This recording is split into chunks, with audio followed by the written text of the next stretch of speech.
வணக்கத்திற்கும் போற்றுதலுக்கும் உரிய ஞானமையா அவர்களே, சிவனை செல்வர்களே, தாய்மார்களே, உங்கள் அனைவருடைய மனங்களிந்த வணக்கம். நம்முடைய 12 திருமுறைகளில் 10ஆம் திருமுறையாக இருக்கின்ற திருமந்திரத்தை நாம் சிந்திப்பதற்கு திருவருளும் முகருளும் நமக்கு கூட்டியிருக்கிறது. திருமூல நாயனாருடைய வரலாற்றை சேக்கிழார் சொல்லுகிற பொழுது, தன்னிலவால் சடையார் தந்த ஆகமப் பொருளை மண்ணிடையே வாக்கினால் தமிழ் வகுப்ப, தமிழினாலே அந்த ஆகமங்களை அவர் சொல்வதற்காக வருகிறார் என்று அவருடைய பணியை சிறப்பாக எடுத்து சொல்லுகிறார். ஒவ்வொரு நாயன்மார்களை முக்கியமாக சொல்லுகிற பொழுது அவருக்குள்ள சிறப்பெல்லாம் சொல்லுகின்ற சேக்கிழார், ஞானசம்பந்த பெருமானுடைய அவதாரம் என்று சொன்னால் அது திசையனைத்தும் சைவத்தை பரப்புவதற்காக, தாவில் சராசரங்களெல்லாம் சைவத்தை பரப்புவதற்காக என்று அந்த அவதார நோக்கத்தை குறிக்கிறார். நாவுக்கரசு பெருமானை பற்றி சொல்லுகிற பொழுது, அலகில் கலைத்துறை தழைப்ப, அலகில் கலை என்பது கலைஞானம் என்றால் பொதுவாக நூலறிவு. சைவத்தினுடைய பெரும்பான்மையான செய்திகளை விரிவாக சொல்லுகின்ற ஒரு திருமுறை அப்பருடைய திருமுறை. ஞானசம்பந்தனுடைய வேதம் போல் சுருக்கமாக இருக்கும் என்றும், அப்பர் பெருமானது ஆகமம் போல் விரிவாக இருக்கும் என்றும் சொல்லுவார்கள். அதற்கேற்றாற் போல பலவற்றை நாம் அங்கே பார்க்கலாம். ஞானசம்பந்தர் சொல்லுகின்ற ஒரு பாடலுக்கு விளக்கமாக அப்பர் பெருமானுடைய பாடல் நமக்கு அமையலாம். பொதுவாக கோயில் என்றுதான் பல இடங்களிலே ஞானசம்பந்த பெருமான் பாடுவார். ஆனால் அப்பர் பெருமான் பெருக்காறு சடைக்கடைந்த பெருமான் சேரும் பெருங்கோயில் 70 8 கரக்கோயில், ஞாழற்கோயில், கோழிக்கோயில் என்று, இளங்கோயில் என்று இப்படியெல்லாம் என்னென்ன கோயில்களெல்லாம் இருக்கின்றது என்று சொல்லி, திருக்கோயில் இல்லாத திருவில்லூரும் திருவெண்ணீரடியாத திருவில்லூரும் என்று பாடுவார். ஒரு கோடி பக்திமையால் பாடாவூரும் உண்பதன் முன் மலர்வரித்திட்டு உண்ணாவூரும் என்று சொல்லுவார். அந்த உண்பதன் முன் மலர்வரித்திட்டு உண்ணாவூர் அப்பர் பெருமானுடைய பாட்டில் தான் பூப்பறிக்க வேண்டும் பெருமானுக்கு என்றால் அதற்கு என்ன விதி என்பதை குறிப்பாக சொல்லுவார். எழுந்தவுடனே நீராடி விட்டு பூப்பறிக்க வேண்டும் என்று சொல்லுவார். பொதுவாக நீராடி விட்டு வழிபாடு செய்யணும், பூஜை பண்ணணும். ஆனால் நீராடி விட்டுத்தான் பூக்களை பறிக்க வேண்டும் என்று அவர் சொல்லுவார். இதெல்லாம் அவர் அங்கங்கே சொல்லுகின்ற சில விதிகள். நமக்கு எல்லாமே தெரிந்த பாட்டு ஒரு பாட்டு, திருவாரூரில் பாடுற பாட்டு, நிலைபெறுமாறு எண்ணுதையேல் நெஞ்சே நீவா, நித்தலும் எம்பிரானுடைய கோயில் புக்கு, புலர்வதன் முன் அலகிட்டு மெழுக்கு விட்டு பூமாலை புனைந்தேத்தி புகழ்ந்து பாடி, தலையார கும்பிட்டு கூத்துமாடி சங்கரா சய போற்றி போற்றி என்னும் அலைபலர் சேர் செஞ்சடைய மாதி என்றும் ஆரூரா என்றும் அரட்டார் என்றும் பாடுறார். இந்த பாட்டா சாதாரணமாக அப்படியே பாடுற மாதிரி தெரியும். அது என்ன அவர் சொல்லுகிறார் என்றால், நிலை பெறுமாறு எண்ணுதையேல், எந்த தெய்வத்தை வணங்க வேண்டும் என்று உனக்கு நிலையில்லாமல் போகிறாய் அல்லவா, வழிபாட்டு தெரியும் உனக்கு. இது வழிபாடு, முதல்ல அந்த வழிபாட்டு உணர்ச்சி வரணும். வழிபாட்டு உணர்ச்சியிலே எந்த தெய்வத்தை வணங்க வேண்டும் என்ற உணர்ச்சி வரணும். அதில் எல்லா தெய்வங்களையும் அவர்தான் சென்று தெய்வம் திரு தெய்வம் சேருவோமல்லோன்னு பாடுறவர். பொது நீக்கி தனைய நினைய வல்லாருக்கு பெருந்துணை என்றெல்லாம் அவர்தான் பாடுறார்.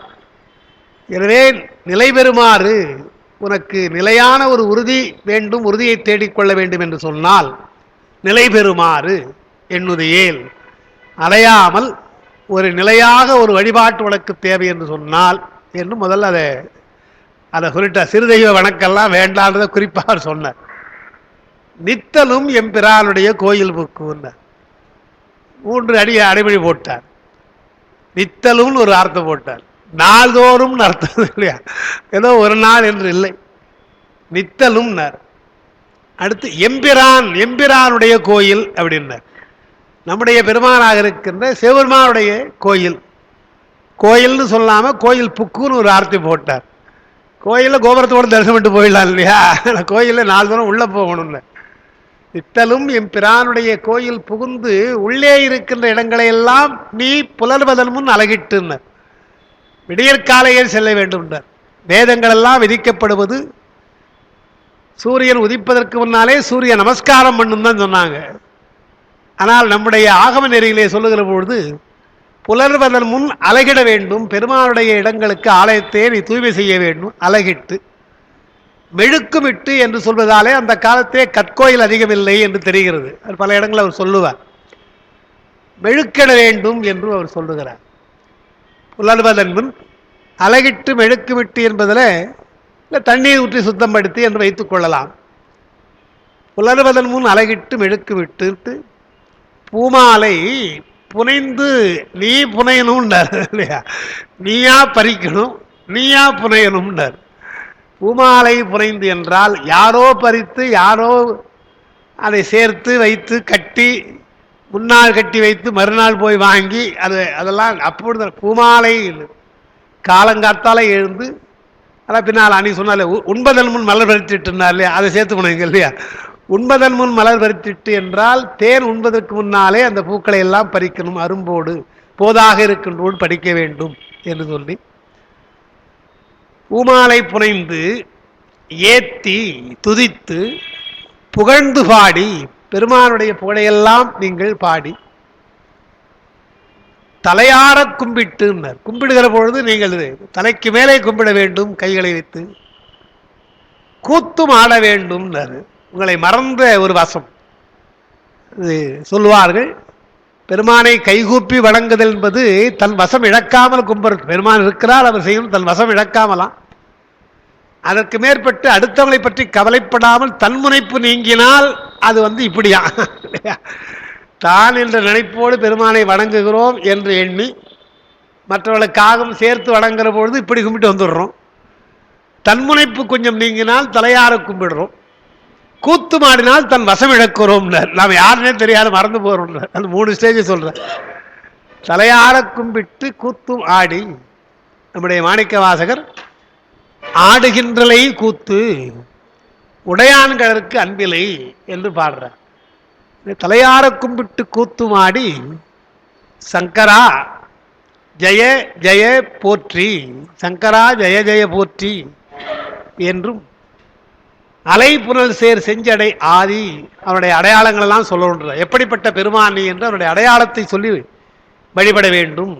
அலை புனல் சேர்கின்ற செஞ்சடை விடுகின்ற ஆதி பெருமானாக இருக்கின்ற பெருமானை என்று சொல்லிட்டு என்று என்று அலறானில்லே என்றும் வருது, அரற்றானில்லேன்னு வருது. அந்த பாட்டில் அலறானில்லேன்னு வரும், அரற்றானில்லேன்னு வரும். பிண்டத்தை கழிக்க வேண்டில் பிரானையே பிதற்றுமின்கள்.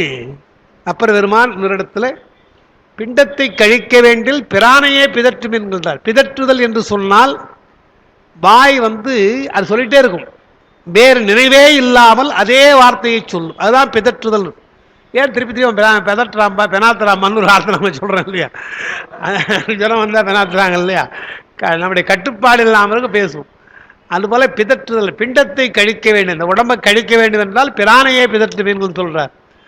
அதுபோல அலறானில்லே என்று சொன்னால் உறக்க கத்துன்ற பெருமானை பார்த்து உறக்க சொல்லி அலைவரன் சேர் செஞ்சடையும் ஆதி என்றும் அலறானில்லே அரற்றானில்லேன்னு பாடுறார். அதனால ஒரு வழிபாடு எப்படி இருக்க வேண்டும் என்பதை ஞானசம்பந்தர் அப்படி சொல்வதை விளக்கமாக நம்முடைய அப்பர் பெருமான் சொல்லுவார். காஞ்சிபுரம் பாட்டில் கரவாடும் வல்லெஞ்சார்க்கு அறியான்னார். ஆனால் கலவிலாதவர்களுக்கு கரவானெஞ்சில் விரவாடும் பெருமான், விரவாடும் பெருமான் அப்படின்னு இரவாடும் பெருமானை என்மனத்தை வைத்தேனேன்னு பாடுறார் இல்லையா? அதனால அந்த ஆகம நெறிப்படி அவர் சிலவற்றை விளக்கமாக அவர் சொல்கிறார் என்று பார்க்கணும். அதனால் ஞானசம்பந்த பெருமானுடைய பாடல்கள் எல்லாம் வேதம் போல சுருக்கமாக இருந்தாலும் வழிபாட்டிற்கு என்று இருக்கிற பொழுது ஆகமங்களை விரிவாக சொல்லுகின்றவர் என்று சொல்வாங்க. அதில் முக்கியமாக இந்த 6ஆம் திருமுறை திருத்தாண்டகம் நம்ம படிக்கணும். பல விஷயங்களை சொல்லுகிறார். பிச்சாடன ரூபத்தை பற்றி சொல்லுவார். பிச்சாடனாக வருகிறார் என்று சொல்கிற பொழுது இந்த தாருகாவன முனிவர்களுக்கெல்லாம் செய்கிற பொழுது எந்த உலகத்துக்கெல்லாம் போகிறான்னு பாடுறாரு. புவலோகமும் போறார்ன்றார். புவலோகம் மட்டும் புவலோகம் போகிறார் என்று பாடுறார். இதெல்லாம் அவருடைய பாட்டில் ரொம்ப சுருக்கமாக இருக்கின்ற விஷயங்கள். ராவணன் மலை எடுக்கிறார்னா எப்படியெல்லாம் என்னென்ன மாதிரிலாம் மலை எடுத்தாலும் பல இடங்களை வெவ்வேறு மாதிரி தான் சொல்லுவார். இதெல்லாம் அவருடைய தேவாரத்தில் தான் நம்ம பார்க்க முடியும். அந்த புகையெட்டும் போக்கெட்டும் என்ற ஒரு பாட்டு பல பேருக்கு இன்னும் புரியாமல் அப்பா எல்லாம் சொல்லிட்டு இருக்காங்க. அது நிறைய விஷயங்களை சொல்றாருன்னா ஆழமான விஷயங்களை அவர் சொல்லுகிறார்னு பார்க்குறோம். அன்னைக்கு கூட ஒரு இடத்துல சொன்ன ஞாபகம் எனக்கு, இங்கே கூட சொன்ன ஞாபகம். வேள்வி என்றால் 5 பெரும் வேள்வி என்று வேதத்தில் இருக்குது. வேதத்தில் 5 பெரும் வேள்வி என்றால் நாம் என்ன வேள்வியை செய்கிறோம் என்று சொன்னால் ஆகம நிலையை சொல்ற பொழுது 5 வேள்விதான். ஆனால் அவர்கள் சொல்லுகின்ற அந்த தென்புலத்தார் கடன் போன்ற வேள்வியெல்லாம் இருக்குல்ல, தென்புலத்தார் தெய்வம் விருந்து ஒக்கல் சொல்றோம் இல்லையா, அந்த பிரம்மயாகம் என்றும் தேவயாகம் என்றும் மானுடையாகம் பிதிரியாகம் பூதயாகம் என்று 5 அவங்க பிரிக்கிறாங்க. அந்த 5 யாகத்தையும் சேர்த்து அது கண்ம வேள்வி என்று பிரித்தார். தனியா நாம பிரிக்கிற பொழுது கண்ம வேள்வின்னு பிரிச்சோம். அதற்கு பின்னால் தப வேள்வி, செப வேள்வி, தியான வேள்வி, ஞான வேள்வி என்று தனியாக ஒரு 4 சொல்லி அதை சேர்க்கிறோம். 5 வேள்வியை நாம சொல்றோம். இதெல்லாம் நீங்க எங்க பார்க்கலாம்னா அப்பர் பெருமான் தான் பார்க்கலாம். வேள்வின்னு பொதுவாக பாடினா அது என்ன குறிப்பு வச்சு சொல்லுவார். அதாவது கண்ம வேள்வி என்று சொல்வது உலகப் பயனுக்காகத்தான். இந்த பிரம்மயாகம் என்று சொன்னால் அவர்கள் வேதம் போதுதான் பிரம்மயாகம் என்று சொல்றாங்க. வேதம் போதுதான் பிரம்மயாகம். பிரம்மத்தை பற்றி அல்லது இறைவனை பற்றி சொல்லுகின்ற ஒரு நூல் படித்தல், மெய்நூல் படித்தல், அது பிரம்மயாகம். அப்புறம் மானுடையாகம் என்பது விருந்து ஒம்புதல் தான். மானுடையாகம் என்று விருந்து ஒம்புதல். தேவயாகம் என்பதுதான் இப்ப சொல்லுகிற வேள்வி, பல தெய்வங்களை வணங்குகின்ற வேள்வி, அதுதான் தேவயாகம் என்று. பூதயாகம் சொன்னால் மற்ற உயிர்களுக்கு அன்பு செலுத்தி உணவிடுதல் போன்றவற்றை பாதுகாத்தல் போன்றவற்றை செய்தல், அது பூதயாகம். பிதிரியாகம் நாம் இறந்து போன மூத்தோர் செய்கின்ற கடன், நீத்தார் கடன் என்று பிதிரியாகும். இதெல்லாம் வேதம் விதிக்கப்பட்டிருக்கின்ற, வேதத்தில் விதிக்கப்பட்டிருக்கிறது சொல்றேன். இந்த வேதம் விதிக்கப்பட்டிருக்கிறத விட்டுட்டு இதையெல்லாம் நாம் சைவரலாக அதை எப்படி எடுக்கிறதுனால கர்ம வேள்வின்னு எடுத்துக்கின்றார். கர்ம வேள்வி அது அதில் அடங்கிடுது. கர்மத்துக்காக நாம் செய்கின்ற கர்மங்களை வேலாம். இதெல்லாம் உலகப் பயன் கருதி செய்வதுதானே தவிர மேல் பயனாக இல்லை. நமக்கு வீட்டு பேரு கிடையாது, இதெல்லாம் தராது. ஆனால் இது செய்யணும், செய்ய வேண்டியதுதான். அதனால தான் அறநூல்களாக இருக்கின்ற நூல்கள்லாம் இந்த பிதிர்க்கடன்லாம் செய்வாங்க. இப்போ புறநானூற்றில் சொல்ற பொழுது போர் எடுக்க, ஒரு நாட்டின் மேலே போர் எடுக்கின்ற மன்னன் அவன் என்னென்ன சொல்றான் என்றால், நாங்கள் படையெடுக்க போகிறோம், ஜாக்கிரதையாக இவர்களையும் காப்பாற்றுங்கள், முதல்ல பாதுகாப்பான இடத்துக்கு கொண்டு செல்லுங்கள் என்று ஒரு பாட்டு இருக்கு. அதுல ஆவும் முதல்ல பசுக்கள்ன்றார். பசுக்களை நீங்கள் காப்பாற்ற வேண்டும் அல்லவா. ஆவும் ஆணியர் பார்ப்பனமாக்களும், ஆவை போல பசுவை போல இருக்கின்ற பார்ப்பனமாக்கள். பெண்கள் கூடாது. பிணியுடையீர், நோய் இருந்தால் இதெல்லாம் சொல்ல, பெண்டிரும் பிணியுடையீரும் என்று சொல்லிட்டு பேணி தென்புலம் வாழ்வதற்கு அருங்கடன் இருக்கும் பொன்போர் புதல்வர் பெறாதீரும். இந்த வார்த்தையில பேணி தென்புலத்தான் வருது. பேணுதல் என்று சொன்னால் இடைவிடாமல் செய்தல் அர்த்தம். அதாவது நாம் இருக்கின்ற வரையில் நம்முடைய முன்னோர்களுக்கு அல்லது தந்தைக்கு தாய்க்கு செய்ய வேண்டும். இந்த பேணுதல் பேணி தென்புலம் வாழ்வதற்கு அருங்கடன் இருக்கும் பொன்போர் புதல்வர் பெறவில்லை என்றால் அவர்களும் இல்லறத்தில் இன்னும் குழந்தை பிறக்கலன்னு சொன்னால் அவங்களாம் விதிவிலக்கு கொடுத்துருக்கிறார் என்று தெரிகிறது. இதெல்லாம் அந்த காலத்து. அப்போ அந்த தென்புலத்தாருக்கு செய்ய வேண்டிய கடமை மிக முக்கியம் என்று அவங்க கருதி இருக்கிறாங்க இல்லையா. அதனால்தான் வள்ளுவர் என்ன பண்றார், இல்லற வாழ்க்கையை சொல்ற பொழுது தென்புலத்தார் தெய்வம் விருந்து ஒக்கல் தான் என்று அந்த 5ஐயும் சேர்க்கிறார். இந்த 5ஐயும் சேர்க்கிற பொழுது தென்புலத்தார் பிதிர்க்கடல்ல நமக்கு வந்து விடுகிறது. தெய்வம் என்பது தென்புலத்தார் என்பது பிதிரியாகம். தெய்வம் என்று சொன்னால் இப்ப சொன்ன தேவயாகம். விருந்தோம்புதல் என்று சொன்னால் மானுடையாகம். அதில் அடைக்கிறார், எல்லாவற்றையும் அடைக்கிறார். அந்த அப்புறம் பின்னால பேச போற உயிருக்கெல்லாம் நீங்க துன்பம் செய்யக்கூடாது என்பதாலே அந்த பூதயாகம் அதில் நமக்கு அடங்குகிறது என்று நாம் பார்க்கிறோம். அதனால அது கண்ம வேள்வின்ட்டு. அப்ப நமக்கு எது விதிக்கப்படுகிறது என்று சொன்னால், இறைவனை எண்ணி பிறவாமை வேண்டும் என்று சொன்னால் தவ வேள்வி. தவம் என்று சொன்னால் சரியை கிரியை யோகம் ஞானம், இதெல்லாம் நமக்கு தவம்னு சொல்றோம். அப்போ தவம் என்கிற பொழுது சரியையாளர் கிரியையாளர் யோகிகள் ஞானிகள் 4னால அவருக்குள்ள சமய தீட்சைகள் இருக்கு இல்லையா.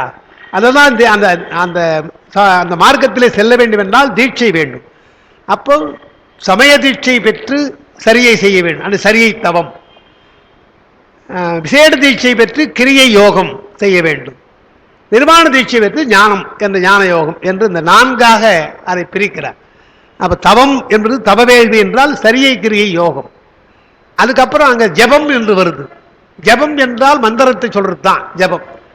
சரியையாளருக்கு தூல பஞ்சாட்சரம், கிரியையாளருக்கு சூக்கு பஞ்சாட்சரம், யோகிகளுக்கும் சூக்கு பஞ்சாட்சரம், ஞானிகளுக்கு வீடு வேறு வர வேண்டும் என்று சொன்னால் அரிசூக்கு பஞ்சாட்சரம். அது ஜபம் சொன்னார். அப்ப கண்ம வேள்வி, தவ வேள்வி, ஜப வேள்வி. தியான வேள்வி என்று வருகின்ற பொழுது சரியையாளர்கள் உருவத்திருமேனியை தியானிக்க வேண்டும். உங்களுக்கு எது விரும்பமோ அந்த விருப்பத்தை தியானிக்க வேண்டும்.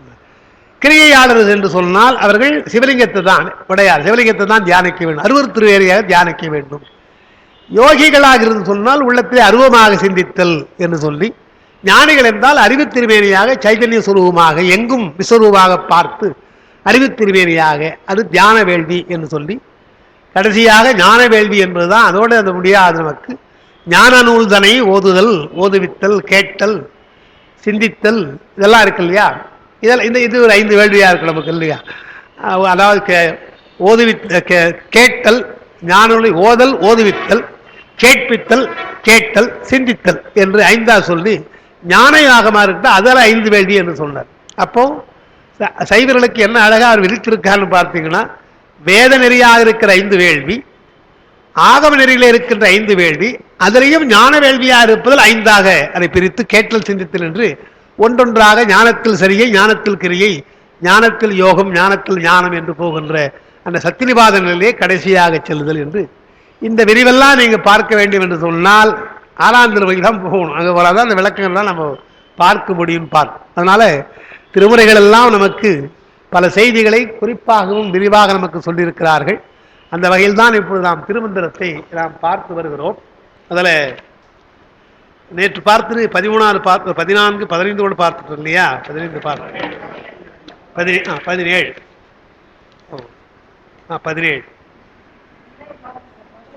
18 மகனும் நெருங்கி போட்டு சரி ஞாபகம் வருது. ஆமா, மனத்தில் எழுகின்ற மாய நன்னாடன் என்று வருது. பெருமானை பற்றி பெருமானை பற்றி சொல்லுகிற பொழுது மாய நாடன்னு சொல்லாம மாய நன்னாடன் ஒரு வார்த்தை போடுறார். வஞ்சனை தான் மயக்குகிறான். எதற்கு மயக்குகிறான் என்று சொன்னால் நம்முடைய நன்மைக்காக மயக்குகிறான் என்று சொல்றார். பெருமானுடைய மறைத்தல் தொழில் எப்படி என்று சொல்ற பொழுது நம்முடைய நடராஜ பெருமானுடைய வடிவத்தை நீங்க பார்த்தீங்கன்னா தெரியும். அதுல ஊன்று மலர்பாதம் உற்ற திரோதம் என்று சொல்லுவாங்க. காலை ஊன்றி இருக்கின்ற முயலகரை ஊன்றி இருக்குது இல்லையா, அது மறைப்பு சக்தி என்று சொல்லுவாங்க. முத்துசு அவர்கள் அதுக்கு உரை எழுதுகிற பொழுது எழுதுகிறார், பொதுவாக நாமெல்லாம் ஒரு காலை தூக்கி ஆட வேண்டும் என்று சொன்னால் ஒரு காலை ஊன்றிக்கொண்டுதான் ஒரு காலை தூக்கி ஆடணும். அதுதான் நமக்கு வழக்கம். அதுதான் பெருமான் செய்கிறார் என்றார். பெருமானுக்கு ஒன்றும் ஒரு காலத்து ஊன்ற வேண்டிய அவசியம் கிடையாது. அவர் 2 காலத்தில் பறக்கக்கூடியவர் தான் அவர் இல்லை. ஆனாலும் கூட நமக்காக என்ன பண்ணால் ஒரு காலை ஊன்றி ஒரு காலை தூக்கி ஆடுகிறார் என்று பார்த்துட்டு, அதனால்தான் பாண்டிய மன்னன் ஐயோ ஒரு காலை ஆடிக்கொண்டிருக்கல, காலை மாற்றி ஆடக்கூடாதான்னு கேட்டான். கால் மாறி ஆடினார்னு பார்க்குறோம் இல்லையா? அது என்ன அர்த்தம்ன்றார். ஏன் அப்படி ஒரு கால் ஊன்றது ஒரு கால் தூக்கி ஆடுதல் என்று சொன்னால், அந்த ஒரு கால் என்பது ஊன்று மலர்பாதம் இருக்குது. அது திரோதம், உற்ற திரோதம் என்றால் மறைப்புன்னர். அந்த மறைப்பு சக்தி இருந்தால்தான் உங்களுக்கு அருள் சக்தி விளங்கும், இல்லை என்றால் விளங்காது. அதனால ஒரு கால் ஊன்றினால்தான் ஒரு காலை எடுக்க முடியும் என்பதை நாம் சொல்வது போல, உங்களுக்கு பெருமான் ஒன்றை மறைத்தால்தான் அருள் என்பது உங்களுக்கு தெரியும், இல்லை என்றால் தெரியாது. அதனால என்ன செய்தார்கள், ஒரு காலை ஊன்றினார். அது திரோதானம், மறைப்பு. இங்க உருவத்தை பார்க்கிற பொழுது, பெருமானுடைய திருவுருவத்தை பார்க்கிற பொழுது 5 தொழில்ல கால் ஊன்றி இருப்பது மறைப்புன்னாங்க. நீங்க 5 எழுத்து என்று வருகின்ற பொழுது நீங்க அதை பார்த்தீங்கன்னா அதுல நமக்கு 5 எழுத்து நமக்கு என்னென்னு தெரியும். சிகாரம், வகாரம், யகாரம் நமக்கு தெரியும் இல்லையா? சி என்பது சிவத்தை குறிக்கிறது, மா என்பது அவருடைய அருளை குறிக்கிறது, யா என்பது ஆன்மாவை குறிக்கிறது, நா என்பது மறைப்பு சக்தியை குறிக்கிறது, மா என்பது மலத்தை குறிக்கிறது. இது என்ன சொல்லுவாங்க, 5 எழுத்தா இருந்தாலும் சி, வா, நா இது 3ம் பெருமானுக்குரியது. யா ஆன்மாக்குரியது, மலம் எது நமக்குள்ளது. எனவே யாமா நமக்குரியது. அப்ப பெருமானுக்கு 3 எழுத்தும் நமக்கு 2 எழுத்துமா இருக்குது. அதுல என்ன ஒரு குறிப்பு என்றால், மா என்பது மலம் தானே. மலம் என்று சொன்னால் ஆணவம் தான். அப்ப கண்மம் மாயை எங்க இருக்குது? அங்க இருக்குதா? மலத்தில் இருக்குதா என்றால், சில பேர் எழுதியிருக்கிறார்கள் அந்த மா என்பதிலேயே அடங்கி விடுகிறது. ஏனென்றால் நாம சைவ சித்தாந்தம் சொல்ற பொழுது ஆணவ மலம் என்பது மூலமலம் என்று சொல்றோம். அதான் மூலமலம். அதுக்கு எத்தனையோ பெயர். அதுல ஒரு ஒரு ஒரு ஒரு பதம் மூலமலம். மூலமலம் சொன்னா என்ன அர்த்தம் என்றால், பின்னாலே கண்மமலமும் மாயாமலம் வருவதற்கு மூலமாக இருக்கிறது. எனவே அது மூலமலம். சகஜமலம் என்று சொன்னால் அது கூடவே பிறக்குது, அதனால் அது சகஜமலம். சகஜமலம் என்று சொன்னால் ஒரு அர்த்தம், மூலமலம் என்று சொன்னால் ஒரு அர்த்தம். அப்ப மூலமலம் என்று சொல்வதற்கு காரணம் என்றால், கண்மமலமும் மாயாமலமும் ஆகந்தக மலம் அது பின்னால வருவதற்காக மூலமலம் என்று நாம சொல்றோம் என்று சொல்றாங்க. அதனால சில பேர் என்ன பண்ணிடுறாங்க, மா என்பதுல அந்த மலம் தானே. ஏன்னா அது நான் என்பது பெருமானுக்குரியது, மறைப்பு சக்தின்னு சொல்லிட்டதுனால மா என்பதிலேயே ஆணவம் கண்மம் மாயை இருக்குது என்று சொல்லுவாங்க. அது சரியில்லை. நான் என்பதில் தான் கண்மம் மாயை இருக்குது. ஏனென்றால் பெருமான் உங்களை நமக்கு மறைப்பதற்கு என்ன காரணம் என்றால், ஏன் மறைப்பு கொடுக்கிறான் பெருமான்? எல்லாம் உடனே அவளை விளக்க வேண்டியது தானே. ஏன் மறைப்பை கொடுக்கிறா? இப்ப நாம கூட என்ன பண்றோம், விளக்குற பொழுது நான் ஏதோ பெருசா விளக்கணும்னு நினைக்கிறோம், நிறைய விளக்கலாங்க. இப்ப அது வேண்டாம் அப்புறம் சொல்றேன்னு சொல்றோம் இல்லையா? இதுல இப்ப சொல்றேன் அப்புறம் சொல்றேன்னு இல்லையா? ஏன்னா இப்ப வேண்டாம் அது. அது போல பெருமான் அந்த அருளை படிப்படையாக அருளுகிற பொழுது மறைக்கிறார். மறைப்பதற்கு என்ன காரணம் என்றால், உங்களுக்கு இருக்கிற மூல மலம் ஆணவம் சகஜ மலம், அதுதான் காரணம். அதன் மூலமாக ஆணவத்தை தேய்ப்பதோட நோக்கம் என்ன? அந்த மறைப்புக்கு என்ன காரணம் என்றால் ஆணவத்தை போக்குதல். ஆணவத்தை போக்குவதற்கு அவன் எதன் வழியாக வருகிறான் என்று சொன்னால், கண்மம் உங்களுடைய வினை வழியாகத்தான் வருகிறான். வினைதான் அவனுக்கு துணை காரணமாக இருக்கிறது. வினை துணை காரணமாக மாயை என்பது மாயா காரியம். இந்த மாயா காரியத்தினாலே நமக்கு விளக்குகிறான் என்று வரும். அதனால மாய நன்னாடன் என்று இங்க சொல்வதற்கு என்ன காரணம் என்று சொன்னால், மறைப்பு சக்தியினாலே நமக்கு அருள்கின்றவன் என்றுதான் அதுக்கு அர்த்தம். கண்ணபிரான் அல்லது திருமாலும் மாயன் என்று நாம சொல்றோம். அவனுக்கு நமக்கு வேறுபாடு உண்டு. நேற்று சொன்னோம், அதுக்கு முன்ன போன வகுப்பு சொன்ன ஞாபகம் இல்லை. மாயை என்பதற்கு சைவ சித்தாந்தம் சொல்லுகின்ற விளக்கமும் மற்றவர்கள் சொல்லுகின்ற விளக்கமும் வேறு வேறு. அது ரொம்ப தெளிவாகவும் உறுதியாக நாம் தெரிஞ்சுக்கணும். நாம் சொல்லுகின்ற மாயை என்பது விளக்கத்தை தருவது என்றும், அது இல்லை என்றால் முடியாது. தனு கரண புவன போகம் இல்லை என்றால் நமக்கு விளங்காது. அவங்க என்ன சொல்றாங்க, மாயை என்பது மறைக்கும், அது மறைப்பு சக்தி உடையதுன்றாங்க. மறைப்பு சக்தி மாயைக்கு கிடையாது. இப்ப திருமாலை பற்றி சொல்ற பொழுது அவன் மால் என்று நாம சொல்றோம், மயக்குகிறான்னு சொல்றோம். அவன் மயக்குவதற்கும் பெருமான் மயக்குவதற்கும் வேறுபாடு இருக்குது. அவன் என்ன பண்றான், மாயை மயக்கிற பொழுது சித்தியார்ல ஒரு பாட்டு வரும், நித்தமாய் ஏகமாய் நித்தமாய் அருவாய் ஏக நிலையதாய் என்று மாயை பற்றி ஒரு பாட்டு. அதுல மாயனுடைய சொரூபத்தை பாடுறார். வைத்ததோர் மலமாய் மாயை மயக்கமும் செய்யும். மயக்கமும் ஒரு உண்மை போடுறார். வைத்ததோர் மலமாய், அது மலம் போல என்றார். மலம் கிடையாதது, ஆனா மலம் போல. வைத்ததோர் மலமாய் மாயை மயக்கமும் செய்யும், உங்களுக்கு மயக்கத்தை தரும் அப்படின்றார்.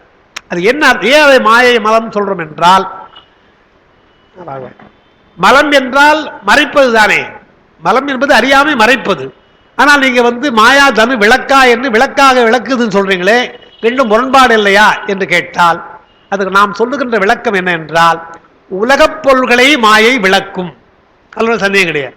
உங்களுடைய உடம்பு மூலமாக, கருவிகள் மூலமாக மாயை என்றது உங்களுக்கு பொருள்களை விளக்கும்.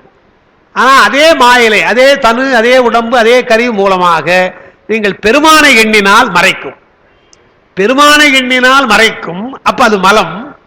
உலகப் பொருளை விளக்கினால் அது விளக்கும், அப்ப அது விளக்கு. இந்த வித்தியாசம் சொல்றோம். ஆனா இந்த வேறுபாடு இல்லாமல் மற்ற மதங்கள் மாயனா மயக்கும், எல்லாம் மறைக்கும் சொல்லிட்டான். அப்போ பெருமான் மறைக்கின்ற பொழுது 2 வகையில் மறைக்கிறான். ஒன்று உங்கள் வினை காரணமாக மறைக்கிறான், இரண்டாவது மாயா காரியங்கள் மூலமாக மறைக்கிறான். அதை எப்படி மறைக்கிறான் நம்ம தெரிந்து கொள்ளலாம். மறைப்புன்றது என்ன என்று சொன்னால், இப்ப காஃபியே வைத்துக் கொள்ளுங்களேன். பெரும்பாலும் நம்ம காஃபி குடிக்கிறதுனால அது தப்பா படலை. டாக்டர்ஸ் என்ன சொல்றாங்க, அது ஏன் சார் குடிக்கிறீங்க, உடம்பு கெடுதியாச்சு, வேற அதை விட காபிக்கு பதிலாக வேற என்ன குடிங்களேன், சுக்கு தண்ணி கூட குடிக்கலாம்னு சொல்றாங்க. நம்ம நல்லா தெரியுது. ஆனாலும் கூட அதை விட முடியல நம்மால். இப்ப வரும்போது காபி குடிச்சு தான் வரணும், குடிச்சாலும் பேச முடியும் என்றால் அது தவறு என்று தெரிகிறது. ஆனால் அந்த பொருள் நம்ம ஈர்க்கிறது. சில பேர் காபியை குடிக்காம இருக்கிறாங்க இல்லையா, அவனுக்கு அது டேஸ்டே தெரியாது, பல பேருக்கு தெரியாது, அவர்களுக்கு அது ஒன்றும் கிடையாது. அப்போ அந்த மறைப்பு என்பதை என்ன எப்படி வைக்கிறான், அதன் மேலே ஒரு மயக்கத்தை பெருமான் தரான் இல்லையா, அது அதாவது உங்களுக்கு விளக்காமல் மயக்கிறான் இல்லையா, அதை செய்கின்றவன் யார் என்றால் திருமால். காபி தவறு என்று சொல்லுகின்றவர் டாக்டர் சொல்றார், அது பெருமான் சொல்றார். மறைப்புதான்ப்பா பெருமான் சொல்றார். ஆனா உடாத காபியே என்று சொல்றவர் யார் என்றால் திருமால் சொல்லுகிறார். எனவே பொருள்கள் மேலே மயக்கம் நீங்காமல் இருக்கும்படியாக செய்கின்றவனா இருப்பதாலே அவன் மாய நாடன். ஆனால் பொருள்களை மறைத்து பின்னால் விளக்குவதாலே இவன் மாய நன்னாடன், இவன் நல்ல நாடன் என்று சொன்னார். ஒன்றை சொல்லி விளக்கிறான் என்றால் பின்னாலே அருள் தரப்போகிறான் அல்லவா. மறைத்தென்றால் மறைக்கவே போறது கிடையாது. மறைப்பினாலே உங்களுக்கு ஆணவம் தேய தேய உங்களுக்கு அந்த மறைப்பு சக்தி அருளாக மாறும். பொருள் மேலே இருக்கின்ற பற்று உங்களுக்கு நீங்கும் என்பதனால் தான் அதை மறைக்கிறான் என்று பார்க்கிறோம். அப்ப எதுவரையில் இப்போ என்னுடைய தந்தையாரை எடுத்துக்கொண்டால், நான் சின்ன போலீஸ் சில கேள்வி கேட்டிருக்கிறேன். ஒரு கேள்வி முக்கியமாக கேட்டாருங்க, இப்ப ஞாபகம் சொல்றேன். ஒன்றும் இல்லை, அப்பா உட்காந்து எழுதிட்டு இருக்காங்க. ஏறக்குறைய எனக்கு வயதில் இப்போ ஒரு 10 வயது இருக்கலாம், என்னுடைய நினைவு சரியாக இருக்கணும், 10 வயது இருக்கலாம். இன்னும் உட்காந்து எழுதிட்டே இருந்தேன், இன்னமும் எழுதிட்டு இருக்கேன். உடனே அப்பாவை கேட்டேன், ஏன்பா ஞானசம்பந்த ஞானப்பால் குடித்தாரு, அற்புதங்கள்லாம் செய்தாருன்னு சொல்றாரு, உண்மையானு கேட்டேன். உண்மையானு கேட்டேன், ஒன்றும் இல்லை. இதுக்கு அந்த வயசுல நான் கேட்கிற பொழுது அவங்க கோபித்து கொண்டு ஏதாவது பதில் சொல்லலாம் இல்லையா, ஒண்ணுமே சொல்லல. அவங்க எழுதிட்டே இருக்கிறாங்க, திரும்பி கூட பாக்குறேன். அந்த கேள்வி கேட்க திரும்பி கூட பாக்கல, எழுதிக்கிட்டே என்ன சொல்றாங்க, நீ என்ன நினைக்கிறேன்னாங்க. நல்லா ஞாபகம் இருக்கு. நீ என்ன நினைக்கிறேன்னு கேட்டாங்க. எனக்கு அது நம்பிக்கை இல்லப்பா அப்படின்னு. சரி விடுனாங்க. நம்பிக்கை இல்லைன்னு சொன்ன, சரி விடு அப்படின்ட்டு எழுதிட்டு இருக்காங்க. அப்ப அந்த இடம் அப்பதான் அதான் சொன்னாங்க பதில். அதுக்கப்புறம் நான் விடல அவங்கள. என்ன பதில் சரியா சொல்லுங்கப்பா, விடுங்க. என்ன என்ன பதிலுப்பா அப்படின்னு கேட்டா என்ன சொன்னாங்க தெரியுங்களா, நீ தான் நம்பிக்கையிலன்னு சொல்லிட்டியே, அப்புறம் நான் சொன்னா மட்டும் நம்பிக்கை வரப்போதா உனக்கு? நீ என்னப்பா அற்புதங்கள்லாம் செய்தாங்களே, அது எப்படின்னு கேட்டா நான் பதில் சொல்லுவேன். அதெல்லாம் நம்பிக்கை இல்லைன்னு சொல்லிட்டு இருப்பாடு, அதுக்கப்புறம் நான் எப்படி உனக்கு சொல்றது அப்படின்னு அவங்க எழுத ஆரம்பிச்சிட்டாங்க. அப்புறம் அதை பத்தி அன்னைக்கு நான் அப்படி கேட்டா அது எந்த வழியும் சொல்றது கிடையாது. அதற்கு பின்னால் நாம அந்த வார்த்தையை கேட்டோமா, வளர வளர கேட்டோமா, அற்புதங்களை பற்றி கேட்டோமா என்றால் தானா புரிய ஆரம்பிக்கிறது. தானா நமக்கு பெருமான் அருளுகிறான் பார்க்கிறோம் இல்லையா. அதனாலதான் பெருமான் என்ன பண்றான், மறைக்கிறான். முதல்ல மறைத்து மறைத்து அந்த ஆணவம் தேய்கிற பொழுது தானாக பொருள்கள் நமக்கு விளங்கும் அல்லவா என்பதனால்தான் ஊன்றிய பாதம், அது ஒன்றை மறைத்தல். தூக்கிய பாதம் என்பது அருள் என்று சொல்லி நம்முடைய வேத முறைகளே பெருமானை சொல்லுகிற பொழுது சத்து சித்து ஆனந்தம் என்று நாம சொல்லுவோம். அந்த சத்து சித்து ஆனந்தம் என்பதைத்தான் நாம சொல்ற பொழுது 8 குணங்களா சொல்றோம். அங்க 3 குணங்களாக சொல்லுகின்ற அந்த குணங்களை விரிவுபடுத்தி நமக்கு சத்து சித்து ஆனந்தம் என்று சொல்றாங்க. அந்த இறைவனுக்கு சொல்லுகிற பொழுது வரம்பில் இன்பம் உடைமை என்று சொன்னால் அது ஆனந்தத்திற்கு உரியது. ஆனந்தம் சொல்றது. சித்து என்றால் அறிவு, அதற்கு இயற்கை உணர்வு, முற்றுணர்வு, பேரருள் உடைமை என்ற 3 குணங்களை சித்து பொருளாக நாம சொல்றோம். மீதி இருக்கிற 4 பொருளா இருக்கின்ற தன்மயத்தனாதல், தூய உடம்பினாதல், இயல்பாகவே பாசங்களில் நீங்குதல், முடிவில் ஆற்றல் உடைமை என்ற இந்த 4ஐயும் சத்துக்கு சொல்றோம். அப்ப வேதங்கள் 3ஆ சொல்வதை ஆகமங்கள் 8ஆக சொல்லுகிறது. அந்த 8 குணங்கள் சொல்லி இது 6ஆகவும் சொல்லுவோம். 8 குணத்தை 6ஆக சொல்லுகின்ற வழக்கு நமக்கு உண்டுன்னு பார்க்கணும். அதே போலத்தான் முத்திரைகள். நமக்கு முத்திரைகளை சொல்லுகிற பொழுது சத்முத்திரை என்றும் சித்முத்திரை என்றும் ஆனந்த முத்திரை என்றும் 3 வகையா சொல்றாங்க. திருமந்திரத்தில் அந்த ஆனந்த முத்திரையை சொல்லுகிறார். சத்முத்திரை என்று சொன்னால் தாருகாவன முனிவர்கள் அபிசார யாகம் செய்து அவர்களெல்லாம் கர்மகாண்டிகள். வேதத்தில் கர்மகாண்டம் தான் சிறந்தது என்று சொன்னவர்கள், கடவுளை நம்பாதவர்கள். எனவே அவர்களை அறிவுறுத்துவதற்காக பெருமான் பிச்சார குலத்தில் சென்றார் என்று நமக்கு தெரியும். அப்படி செல்லுகிற பொழுது ஒரு விரலை காட்டி கொண்டு செல்லுவார். இது அவருடைய முத்திரை என்று சொன்னால் ஒரு பரம்பொருள் இருக்கிறது, கடவுள் இல்லைன்னு சொல்லாதீங்கப்பா, ஒரு கடவுள் இருக்கிறார், பிரம்மம் உண்டு என்பதற்காக சத்து பொருள் ஒன்று உண்டு என்று சொல்றது. உபனிஷதங்கள்லாம் அது நிறைய சொல்லுகிறார்கள். அது சத்தாக இருந்தது என்று வருகிறது, அது அசத்தாக இருந்ததுன்னு வருது, ரெண்டு வருது. சத்தாக இருந்ததுன்னு வரும், அசத்தாக இருந்ததுன்னு வரும். என்ன சத்துன்னு சொல்றீங்க, அசத்துன்னு சொல்றீங்க, பிரம்மா சத்தா அசத்தா என்று கேட்டால் நாம சொல்ற சித்தாந்த விளக்கம் தான் சரியா இருக்கிறது. பைபிள் அப்படி ஒன்று சொல்றாங்க. அதாவது ஆதியில் தேவன் வாக்காயிருந்தான், வாக்காக இருந்தான் வருது, அப்புறம் தான் பின்னால உலகமா படைச்சான் வருது. அப்போ இறைவனாக இருக்கிறான், வாக்காக இருக்கிறான் என்றால் ஒலிதான், ஓசைன்றோம். அப்போ ஓசை என்பது படைப்பு தொழிலுக்கு வருகிறது. முதலாவதாக படைக்கிற பொழுது ஓசையை படைத்தான் என்பதனால் சொல்ற பொழுது ஓசையெல்லாம் அசத்து அல்லவா.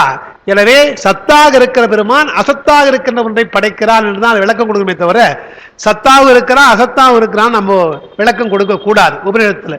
அதுபோல இங்க சத்து பொருளாக இருக்கிறான் என்று ஒன்றை சொல்லுவது சித்முத்திரை தான் நமக்கு தெரியும். இப்படி பார்ப்பது அதுவும் நமக்கு இப்படி கிடையாது, இப்படி நாம சொல்றோம் இல்லையா, அதுவும் பார்க்கணும். இப்படி சொன்னா வேதாந்த முத்திரை, இப்படி சொன்னா சித்தாந்த முத்திரை என்று சொல்றோம். இதை சில பேர் மறுக்கிறாங்க, அதெல்லாம் கிடையாதுங்க, சித்தாந்த முத்திரை வேதாந்த முத்திரை கிடையாது, ஒரே முத்திரை தான் சிறுமுத்திரைன்றாங்க. அது நமக்கு உடன்பாடு கிடையாது. நமக்கு சொல்லுகிற பொழுது இப்படிதான் பெருமானுடைய திருவடியை சேருதல் தான் நமக்கு சித்முத்திரை. அப்போ சத்முத்திரை சித்முத்திரை. ஆனந்த முத்திரை என்பதுதான் அந்த தூக்கிய திருவடை கிட்டு வீசுகரம் என்று இருக்கு இல்லையா, வீசுகரம் என்பதும் அபயகரமாக இருந்து கொண்டு இரு என்று சொல்லி ஆனந்தத்தை அழுத்துதல், ஆன்மாவை தான் அழுத்தல், தான் எந்த யார் பரதம் தான் என்று உண்மை விளக்கத்தில் வர்றதுனால ஆன்மாவை அழுத்துதல்னு சொல்றாரு. நீங்க பார்க்கலாம் அந்த நடராஜருடைய உருவத்தில் பார்த்தா தெரியும். அந்த முயலகன் இருக்கிறார் இல்லையா, முயலகன் அடித்து வச்சிருப்பாங்க. ஊன்று இருக்கிற பொழுது அது என்ன பண்ணும், இப்படி திரும்பி இப்படி பார்க்கும், மேல அப்படி பார்க்கும், மேல அப்படி பார்க்கும், விட்டா எழுந்துடும் இல்லையா.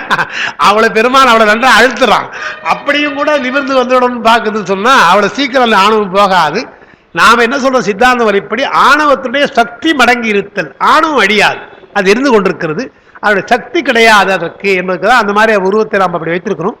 கையில ஒரு பாம்பு மாதிரி ஒன்று வச்சிருப்பாங்க, நீ பார்த்தா தெரியும். அந்த முயலக கையில ஒரு பாம்பு இருக்குன்னு சொன்னா அது குண்டலினி சக்தி என்று நமக்கு சொல்றாங்க. இதெல்லாம் அந்த உருவங்களுக்குள்ள விளக்கங்கள்னு பார்க்கிறோம். வீசுகரம் என்பது நமக்கு ஆனந்த முத்திரை என்று.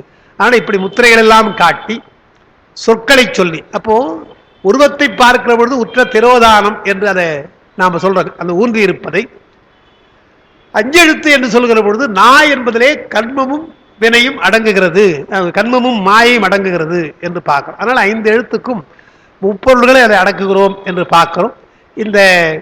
இந்த மூன்றும் சொல்லுகிற பொழுதுதான் அந்த தத்துவம் அசி என்ற அந்த மூன்றாக எடுத்து சிவாய என்ற அந்த சொல்லை நினைத்து நாம் வேதத்திலே இருக்கிற தத்துவமசி தான் நாம் சிவாய என்ற அந்த வார்த்தையாக அதிசுக்குமாக சொல்லுகிறோம் என்று நாம் சொல்றோம். இதெல்லாம் அந்த பின்னால கூட வரப்போகுது, இருந்தாலும் எனக்கோ அதை சொன்னேன்.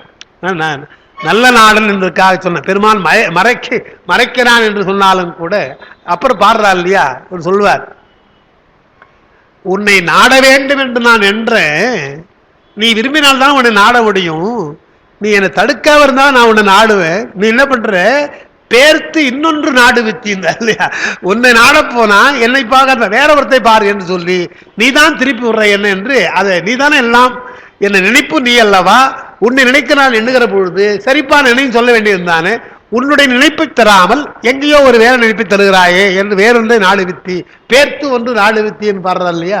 இதெல்லாம் மயக்கென்ற ஒன்று மாயம் என்றுதான் மறைப்பு சக்தியாக திருமறைகளை நமக்கு அதையெல்லாம் சொல்லியிருக்கிறார்கள். அந்த மாதிரி அதை எடுக்கலாம். திருமறை படிக்கிற பொழுது இதெல்லாம் ஏன் சொல்லுகிறார்கள் என்று பார்த்தா இதெல்லாம் மறைப்பு சக்தியாக நமக்கு சொல்லுகின்ற ஒன்று என்று பார்க்கும். சரி, அதோடு நமக்கு அந்த நேற்றைய பாடம் முடிந்தது. இன்றைக்கு 18வது இறைவன் இருக்கிறான் என்பதை சொல்லுவதற்கு இந்த பாடலை இவர் எடுக்கிறார். வல்லவன், அவனை மாதிரி ஆற்றல் உடையவன் யாரும் இல்லை, முடிவில் ஆற்றல் உடையவென்றார். வல்லவன் வன்னிக்கு இறை, வன்னி என்றால் நெருப்புன்னு அர்த்தம். வன்னி புஷ்பம் நமக்கு பெருமானுக்கு உரியது. வன்னிக்கு இறை, இடை வாரணம் நில் என நிற்பித்த நீதியுள் ஈசனை இல் என வேண்டா, இறையவர் தம் முதல் அல்லும் பகலும் அருளுகின்றானே அப்படின்னா, இறைவன் உண்டு என்பதற்கு என்ன எடுத்துக்காட்டுன்னு சொல்றார். அது எதையும் சொல்லல. அந்த பெரும் கடலாக இருக்கின்ற, எல்லையாக இருக்கின்ற நிலம் கொஞ்சம் தான் நமக்கு, உலகத்தில் நமக்கு நிலம் கொஞ்சம் தான், கடல் தான் அதிகம் தெரியும். கடல் எப்படின்னா அதனுடைய ஆழங்களை சொல்ற பொழுது பெருங்கடலாக இருக்கின்ற பசிபிக் கடல், அண்டார்டிக் கடல் தான் இன்னும் எவ்வளவு சொல்றாங்க. அதெல்லாம் எத்தனையோ மலைகள் எல்லாம் உள்ள இருக்குது, பாதாளம் உள்ள இருக்குன்னு சொல்றாங்க. அந்த அளவுக்கு சொல்றாங்க. அலைகள் வீசுறதையும் நம்ம பார்க்கணும், தெரியும். அதுதான் எடுக்கிறார். அந்த கடலை பொங்காமல் செய்கிறான் அல்லவா முதல் விஷயம். அலைகளாக வருகின்றவை கரை வரையில் நின்று திரும்பி போயிடுது இல்லையா? இதை யார் சொன்னது? நில் என நிற்பித்த நீதியினர். பெருமான் நிலத்திற்கு வராதே நில் என்று சொன்னான் என்று சொல். இந்த மந்திர சொல்லுக்கு ராவணன் சீதையை பேச வரான், ஆசை வார்த்தை பேச வரான். அது கம்பர் வேடிக்கையா சொல்றார். அதாவது ஒரு மாற்றான் மனைவி தன்னை விரும்ப வேண்டும் என்று சொல்ல போறான். அவனும் ஒரு சிறந்த பக்தன் தானே, கடவுள் பக்தன் தானே. அவனுக்கு இரண்டான் இருக்குதா, கூசி கூசி என கூறினான். கொஞ்சம் கூச்சமா இருக்குது அவனுக்கு இல்லையா? அவளை போட்டு என்ன விரும்புன்னு சொல்றது கூச்சமா இருக்குது என்று கூசி கூசி என கூறினான்னு அவர் ஆரம்பிப்பார். அப்ப அவர் சொல்றா, நாள்தோறும் என்னை நீ பேசுறப்பா, நான் இன்னொருத்தருடைய மனைவி அல்லவா, உனக்கு இன்னும் புத்தி வரலையா என்று சொல்லிட்டு அது ஒரு வார்த்தை சொல்லுவா, கடிக்கும் வல்லறவும் கேட்கும் மந்திரம். சீறி வருகின்ற பாம்பு கூட மந்திர சொல் சொன்னா அடங்கிடும், நீ எதை சொன்னாலும் அடங்க மாட்டேன்றியப்பா, அதோட மோசமான ஆளா நீ என்று சொல்றா. அதுபோல சில மந்திரங்களைப் போல பெருமானுடைய நீதி, அந்த கட்டுப்பாடு, அவருடைய அருள் அலைகளை மேலே வரவிடாமல் தடுக்கிறது அல்லவா என்று. அதுதான் உங்களை அந்த பாட்டை நான் எழுதியிருக்கிறேன். தாய்மானர் வியந்து பாடுகின்ற அந்த பாடல முதல் வரி அதுதான். ஆழாழி கரையின்றி நிற்க இலையோனர் ஆரம்பம். ஆழி என்றால் கடல், கடலுக்கு எத்தனையோ பெயர்கள். கடக்க முடியாததாலே கடல்னு சொன்னாங்க, உப்பு இருப்பதாலே உபரின்னு சொன்னாங்க, ஆழமாக இருப்பதாலே ஆழின்னாங்க, பரப்பாக இருப்பதாலே பறவைன். எத்தனை சொற்கள் நமக்கு வச்சிருக்காங்க பாருங்க இல்லையா? எல்லையாக இருப்பதாலே பவ்வும் நாங்க. இது நிறைய சொல்லிக்கொண்டே போகலாம். வடமணியில அது சாகரம் சமுத்திரம் அவங்க சொன்னாங்கன்னு பார்க்கிறோம்.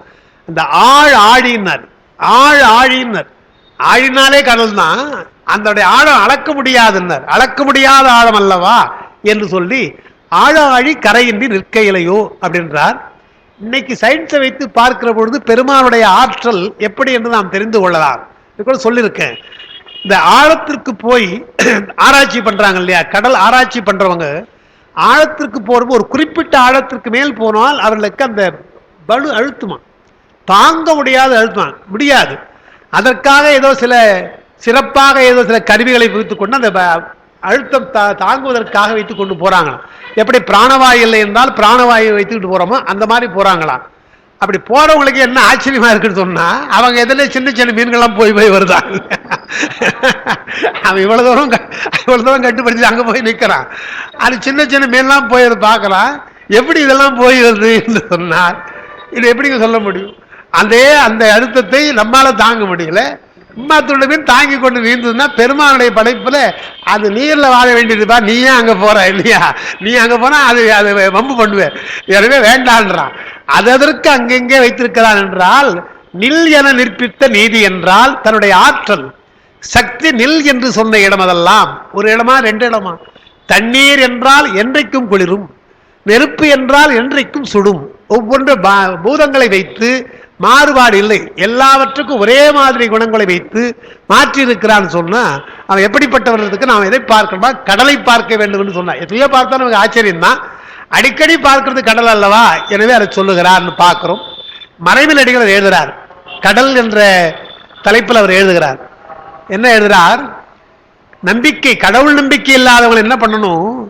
கட்டு மரத்துல ஏத்தணும், கண்ணை கட்டிட்டு கட்டு மரத்துல ஏத்தணும், ஏத்திட்டு நடுக்கடல்ல கொண்டு போயிடணுமா, நடுக்கடலை விட்டுட்டு வந்துடணுமா. அவன் கண்ணை திறந்து பார்க்கிற போது எங்க பார்த்தாலும் தண்ணி இருக்கு இல்லையா, ஒரு அச்சம் தோன்றும் அவனுக்கு. அவனை அறியாமல் கடவுள் நம்பிக்கை வரும் சொல்ற. கடலை பார்க்கிற பொழுது அச்சம் வரும், அதே சமயம் அதிசயம் வருது இல்லையா? அச்சமும் அதிசயம் வருகின்ற பொழுது கடவுள் நம்பிக்கை நிச்சயமாக வரும்னு அவர் எழுதுறார். அதனால இவர் என்ன எழுதுறார்? நம்முடைய திருமுறை எழுதுற பொழுது தண்ணீர் தானே, தண்ணீர்ல அலை ஒரு குறிப்பிட்ட அளவுக்கு மேல் போகவில்லையே ஏன் என்று சொல்றார். பாரதிதாசன் இந்த மாலை நேரத்தில் பள்ளிக்கூடத்தை விட்டு பசங்களாம் ஓடிடுறாங்களாம். எப்போ நீங்க பார்த்தா தெரியும், பள்ளி சிறுவர்கள் மணி அடிச்சோட வேகமா வீட்டுக்கு வேகமா அப்படியே ஓடு கத்துவாங்க இல்லையா, ஓன்னு கத்திட்டு வருவாங்க. அது எது போல இருக்குது என்று சொன்னால், கடல் அலை ஓசையோடு கரைக்கு வருவது போவது போல என்று ஒரு வார்த்தையை சொல்றார். அது என்ன அர்த்தம் என்றால், குழந்தைகள் இதுவரையில் கட்டுப்பாடா இருந்தாங்க. பெல்லடிக்கிறது விட்ட உடனே ஓடுறாங்க. ஓடினாலும் கூட ஒரு கட்டுப்பாடு தானே போறாங்க.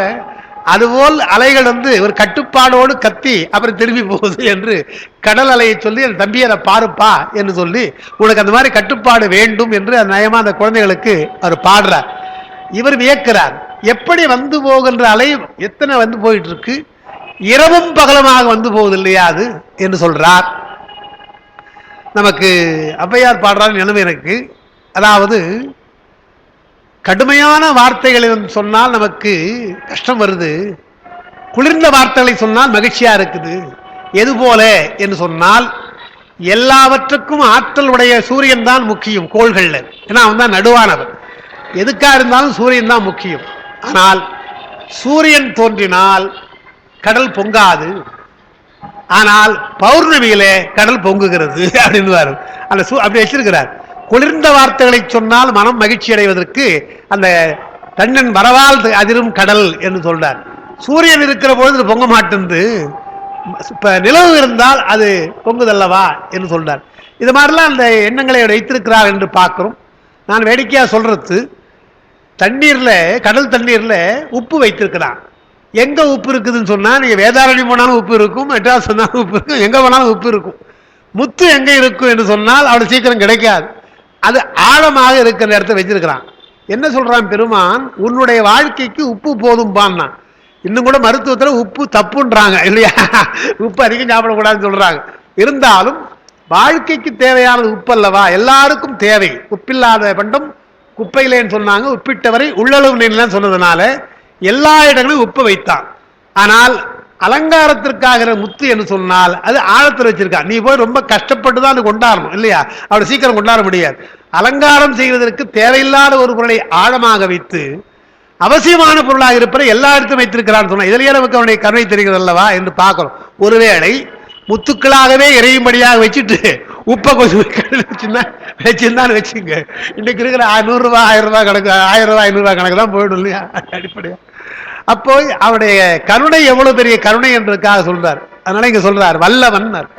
ஒரு கடலை பார்க்கிற பொழுது எவ்வளவு விஷயங்கள் நமக்கு தெரிகின்றது. வல்லவன் வன்னிக்கு இறையினர். அவன் எதுக்கு இறைவன், நெருப்புக்கே இறைவனா இருக்கின்றான். அவன் நெருப்பு மயமானலாம் சொல்றோம் இல்லையா, அதாவது பொங்க அழல் உருவன்லாம் சொல்றோம் இல்லையா, நெருப்புக்கு தலைவனா இருக்கிறான். ஆனால் கடல் நீருக்கு இடமாக இருக்கிறது. அந்த வன்னிக்கு இறையாக இருக்கின்றவன். வாரணம் என்றால் கடல் என்ற அர்த்தம். வாரணம் பல சொற்கள், வாரணம் யானைன்னு ஒரு அர்த்தம் இருக்கு, சேவல்னு ஒரு அர்த்தம் இருக்கு, கடல்னு ஒரு அர்த்தம் இருக்கு. நில் என நிற்பித்த நீதியுள், அப்படிப்பட்ட நீதி உள்ள பெருமானை, ஈசனை இல் என வேண்டா, இல் என்று சொல்ல வேண்டாம், அவன் இல்லை என்று சொல்லாதீர்கள். கடலை பார்க்கின்ற நீங்கள் அதனுடைய ஆழத்தையும் பார்த்து அலைகளையும் பார்த்து அல்லும் பகலுமாக வீசுகின்ற அலையை பார்த்து வரவில்லை அல்லவா. கொஞ்ச நேரம் வந்தது இல்லையா, ஒரு நிமிஷமோ 2 நிமிஷம் தான் சுனாமி வந்தது. என்ன பேரழிவு வந்தது என்று நமக்கு தெரியும். அது போல வந்தா என்ன ஆகிறது. எனவே அதுவும் நம்முடைய வினை காலமாகத்தான் செய்யறானே தவிர அவனா செய்யவில்லைன்னு பார்க்கிறோம். அதனால் அதை எண்ணி பார்க்கிற பொழுது நில் என நிற்பித்த நீதியுள் ஈசனை இல் என வேண்டா, இறையவர் தம் முதல் அல்லும் பகலும் அருளுகின்றான், அல்லும் பகலுமாக நமக்கு அருளுகின்றான் என்று சொன்னால், இறைவனுடைய அருள் நாம் விழித்துக் கொண்டிருக்கிற பொழுது இருக்கிறது, தூங்குகிற பொழுதும் இருக்கின்றது என்று சொன்னார். அதான் அந்த இடத்துல சொன்ன விஷயம். அந்த ஆழாழி கரையின்றி நிற்கையிலையோ கொடிய ஆழம் அமுதாக இல்லையோன்னு சொல்லியிருக்கிறேன். இந்த பாட்டை நான் அடிக்கடி உங்களுக்கு விளக்கியிருக்கிறேன். அந்த பாட்டு அருமையான பாட்டு. அதாவது எல்லாம் விளக்க வேண்டாம், அல்ல சில குறிப்பு அவர் சொல்றார், தாயுமான சொல்றார். ஆழாழி கரையின்றி நிற்கையிலையோ கொடிய ஆழம் அமுதாக இலையோன்னு ஒரு வார்த்தை சொல்றார். பெருமான் படைப்பிலே ஆழம் என்றும் அமுதம் என்றும் கிடையாது. ஆழம் அமுதம் நாம தான் பிரிக்கும். இது விஷம் என்றும் இது அமுதம் என்றும் நாம தான் பிரிக்கும். பெருமான் ரெண்டையும் ஒன்றதான் வைத்திருக்கிறார். அதுக்காக என்ன சொல்றார், கொடிய ஆழம் அமுதாக இலையோ என்று சொன்னால், விஷமாக இருப்பது தான் மருந்து, நோய்க்கு அந்த மருந்து தான் தீர்வு. அப்போ உணவாகவும் மருந்தாகவும் இருக்கிற பொழுது நீங்கள் சாப்பிடுகிற உணவை அதிகமாக சாப்பிட்டால் அது விஷம். பழமொழியே நமக்கு தெரியும், அளவுக்கு மிஞ்சினால் அமிர்தமும் நஞ்சின்னுட்டோம். அப்ப எப்படி சொல்லணும், அளவோடு சாப்பிட்டால் நஞ்சும் அமுதம்னு சொல்லணும். அதான் மாற்றம். எனவே அப்படி வைத்திருக்கான். அப்ப யாருக்கிட்ட இருக்குது என்றால் நம்மகிட்ட தான் இருக்குது. உணவை படைத்திருக்கான்னு சொன்னா உணவு எப்பொழுது அமுதமா நஞ்சாக மாறுகிறது என்று சொன்னால் நம்முடைய அளவின்மை காரணமாகத்தான் அது நஞ்சாக மாறுகிறது என்று நாம் பார்க்கிறோம். அதனால படைப்புகளை கொடிய ஆழம் அமுதாக இல்லையோ என்றால் பெருமான் சாப்பிட்ட ஆழம் அவனுக்கு அமுதமா மாறிட்டு ஒரு பொருள் இருந்தாலும் நமக்கு அப்படித்தான் வைத்திருக்கிறார். நான் அமிர்தத்தான் தான் வச்சிருக்கிறேன், நீங்க நஞ்சாக்கிக்கிட்டா நான் என்ன பண்றது என்று அவர் சொல்லுகிறார். அவர் சொல்றார். அப்புறம் இன்னொன்று சொல்லுகிறார், வாழாது வாழவே ராமனடியார் சிலையும் மடமங்கையாக இலையோன்னு சொல்ற. ராமனுடைய பாத தூளி பற்று அகலிகை பெண்ணாக வந்தால் என்பது ராமாயணத்தில் சொல்ற விஷயம். அதை எடுக்கிறார். வாழாது வாழவே ராமன் அடியால் பெருமான் ராமனுடைய திருவடியினாலே பாரதூளியினாலே பெண் வந்தாள் என்று சொன்னால் அது அவர் செய்யலன்றார். அவர் செய்யலன்றார். அதை செய்தவர் யார் என்றால் பெருமான் தான் செய்திருக்கிறார். பெருமானுடைய அருளால் தான் அந்த கல் பெண்ணாக மாறியது என்றால் அதுக்கு மூலம் யார் என்றால் ராமன் மூலமாக செய்கிறார் என்பதைத்தான் வாழாது வாழவே ராமனடியார் சிலையும் மடமங்கையாக இல்லையோ என்று பாடுறார். அப்போ ராமன் செய்கின்ற அத்தனை செயலுக்கு யார் காரணம்? அவர் தான் காரணம் அவர் சொல்றார் இல்லையா? அந்த மாதிரி குறிப்புகளாக நீங்க பார்க்கிற பொழுது பரம்பொருளா இருக்கின்ற சிவன் தான் எல்லாவற்றையும் இயக்குகிறான் செய்கிறான் என்பதைத்தான் அவர் தாய்மானர் பாடுறார். அதுபோல இயற்கை அவன் அப்படி செய்கிறார் என்று அல்லும் பகலும் அருளுகின்றான் என்று வருது. பொதுவாக அல்லும் பகலும் என்று சொல்ற பொழுது எப்படி சொல்லுவாங்க என்று சொன்னால், அல் என்பது இரவுன்னு அர்த்தம், பகல் நமக்கு தெரியும். இரவு என்பது உயிர்களுக்கெல்லாம் கேவல நிலை, பிறவிக்கு வராத நிலை, அது கேவல நிலை. பகல் என்று சொன்னால் சகல நிலை. எனவே பெருமான் அருள்வது என்று சொன்னால் கேவல நிலையிலும் அவன் அருளுகின்றான், சகல நிலையிலும் அவன் அருளுகின்றான், பகல் நேரத்திலும் அருளுகின்றான் என்று அல்லும் பகலும். அதுக்கு அடுத்து சொல்ற பொழுது இரவும் பகலும் இல்லாத ஒரு இடம்தான் சுத்த நிலை என்று சொல்லி, கேவல நிலை என்பது பிறவிக்கு வராத பொழுது கேவல நிலை, அதுதான் இருளாக இருக்கிற இடம். பிறப்பு நிலையாக இருக்கிற சகல நிலை இரவும் பகலுமாக இருக்கின்ற இடம். சுத்த நிலை என்பது இராப்பகலற்ற இடம் என்று நாம் சொல்றோம். இரவும் பகலும் உள்ள இடம் இது, இராப்பகலற்ற இடம் அது. இரவும் பகலும் என்றால் என்ன அர்த்தம் என்றால் எல்லாவற்றையும் வைக்கலாம். நாள்தோறும் வருகின்ற இரவு பகல் என்று வைத்துக் கொள்ளலாம், நாள்தோறும் வருகின்ற இன்ப துன்பம் என்று வைத்துக் கொள்ளலாம், நாள்தோறும் வருகின்ற அறியாமை அறிவு என்று வைத்துக் கொள்ளலாம். எப்படி வேணாலும் நோய் வைத்துக் கொள்ளலாம், நலம் வைத்துக் கொள்ளலாம். எல்லாவற்றுமா மாறி மாறி வைத்திருக்கிறான் என்பதாலே அல்லும் பகலும் அருளுகின்றான் என்ற அந்த வார்த்தை போட்டு உயிர்களை எப்படி இடைவிடாமல் அவன் பாதுகாத்து கொண்டிருக்கிறான் என்பதுதான் அர்த்தம். ஒரு இடம் நமக்கு பின்னால சிவஞான போர்த்த கடைசியில சொல்ற விஷயம் எல்லாரும் கேட்கிறது, எல்லா உயிர்களுக்கும் முத்தி கொடுத்து விட்டால் பெருமானுக்கு என்ன வேலை என்று ஒரு கேள்வி கேட்பாங்க. இது ஒரு பெரிய கேள்வி கேட்பாங்க. எல்லா உயிர்களும் என்னுடைய கணக்கற்ற உயிர்கள் சொல்றீங்க, எல்லா உயிர்களுக்கும் முத்தி கொடுத்தாச்சு, பெருமான் என்ன பண்றது, மூட்டை கட்டி வேண்டியதானா என்று கேட்கிறாங்க. அதை நாம மறுக்கிறோம். எல்லா உயிர்களுக்கும் முத்தி கொடுத்தாலும் கூட எல்லா உயிர்களும் முத்தி அடையாது முதல் விஷயம் இல்லையா? அது முதல் விஷயம். அதாவது எது போல என்று சொன்னால், நோயாளிகளே இல்லாமல் இருக்க வேண்டும் என்று தான் நம்ம நினைக்கிறோம். அது முடியுமா? இன்னைக்கும் போனா டாக்டருக்கு தான் அவங்க கூட்டம் அதிகமாக சேர்றது, எம்பிபிஎஸ்க்கு கூட்டம் அதிகம் சேருது, அதுதான் காசு. இப்போ காஞ்சிபுரத்தே நீங்க பார்த்தீங்கன்னா எந்த கடை அதிகமாக இருக்குதுன்னா ஃபார்மசி தான். திரும்ப இடங்கள்லாம் நீங்க மருந்து கடையை நீங்க பார்க்கலாம் என்றால் அவங்களை அவ்வளவு நம்பிக்கை நம்ம மேல இல்லையா? இல்லை, அந்த நோய் உனக்கு தெரியவே தெரியாது, ஒன்று மாற்றி ஒன்று இருக்கு என்று சொல்லி மருந்து கடையில் தொடர்ந்து வருது இல்லையா? இங்கேயே பார்க்கறோம் இல்லையா? அது போல இந்த உடம்பு நோய்க்கே தீராது மருந்து கடை வைக்கிறான்னு சொன்னா, உயிர் நோய் என்பது அவர் சீக்கிரம் தீர போறது கிடையாது, பிறவி தீராது. ஆனால் பெருமான் தீர்க்க வேண்டும் என்றால் எண்ணுகிறான், பிறவி நோய் தீர வேண்டும் என்றுதான் எண்ணுகிறார். ஒருவேளை எப்படி தீர்ந்தர் என்று சொன்னாலும் கூட முத்தி இன்பம் இருக்கு இல்லையா? அந்த முத்திக்கு தருகின்ற இன்பம், ஏனென்றால் உயிருக்கு எதுவா இருந்தாலும் மற்றவர்கள் கொடுத்துத்தான் பெற வேண்டும். தானே பெறுவது தானே அறிவது கிடையாது. அறிவிக்க அன்றி அறியா உளங்கள், அது அறிவித்தால் வழி அறிய மாட்டாது உயிர்கள் என்று சொல்ற பொழுது பெருமானுடைய இன்பத்தை, இப்ப உலகத்தில் இருக்கிற பொழுது ஒரு இன்பம் இருக்கிறது சொன்னால் ஏதோ இன்னொரு பொருளாலே நமக்கு இன்பம் வரும், தானா இன்பம் வராது. ஒரு பொருளாலே இன்பம் வரும், தானா ஒரு இன்பம் உண்டா என்று ஒரு வாதம் வந்தது பிற்காலத்துல.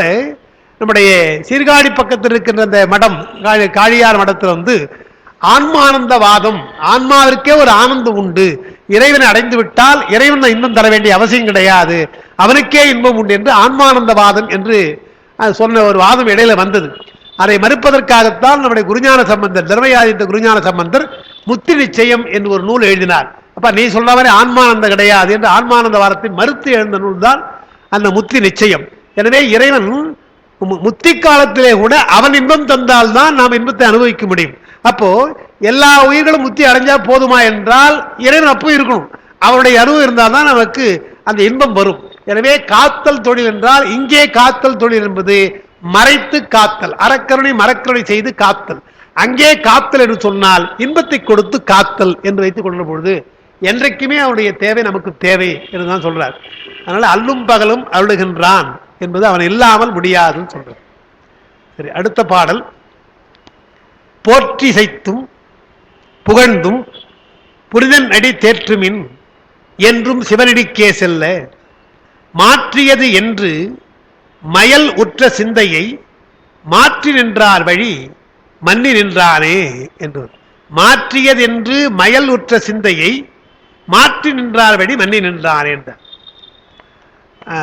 திருவாசகத்தில் இங்க எழுதல, திருவாசகத்தில் ஒரு பாட்டு, மாறி நின்று என்னை மயக்கிடும் வஞ்சப்புலனை அடைத்து வெளியே ஊருகின்ற அமுதேன்னு பாடுறார்.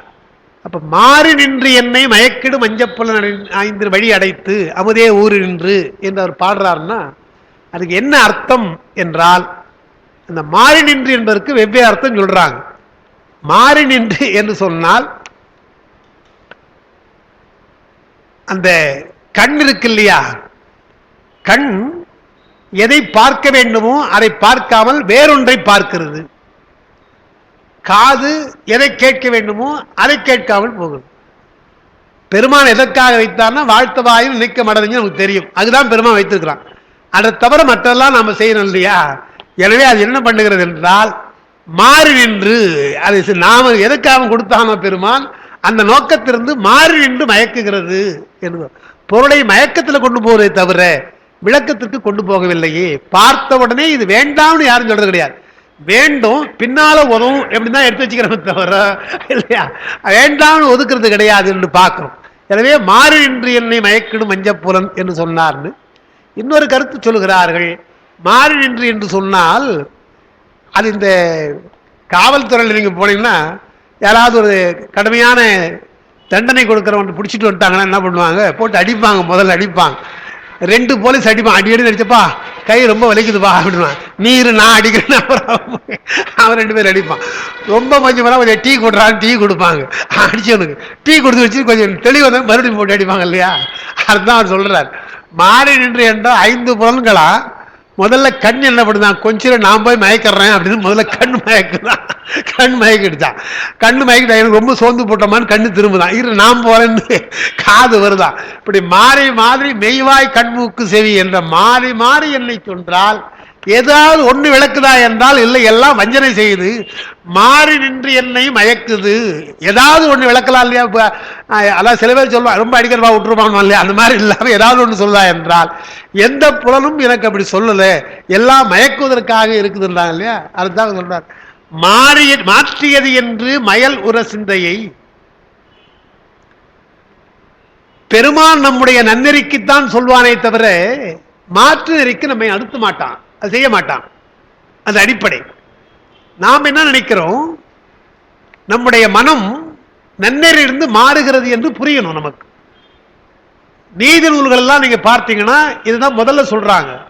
ஔவையார் ஆத்திசூடி கொண்ட வேந்தெல்லாம் பாடிவிட்டு நல்வழி என்று சொன்னார். அது ஞான மார்க்கம் என்பதை அழகான நன்வழியினார். சிவபிரகாசர் நன்னெறின்னு சொன்னார், ஞான மார்க்கத்திற்கு நன்னெறின்னு சொன்னார்.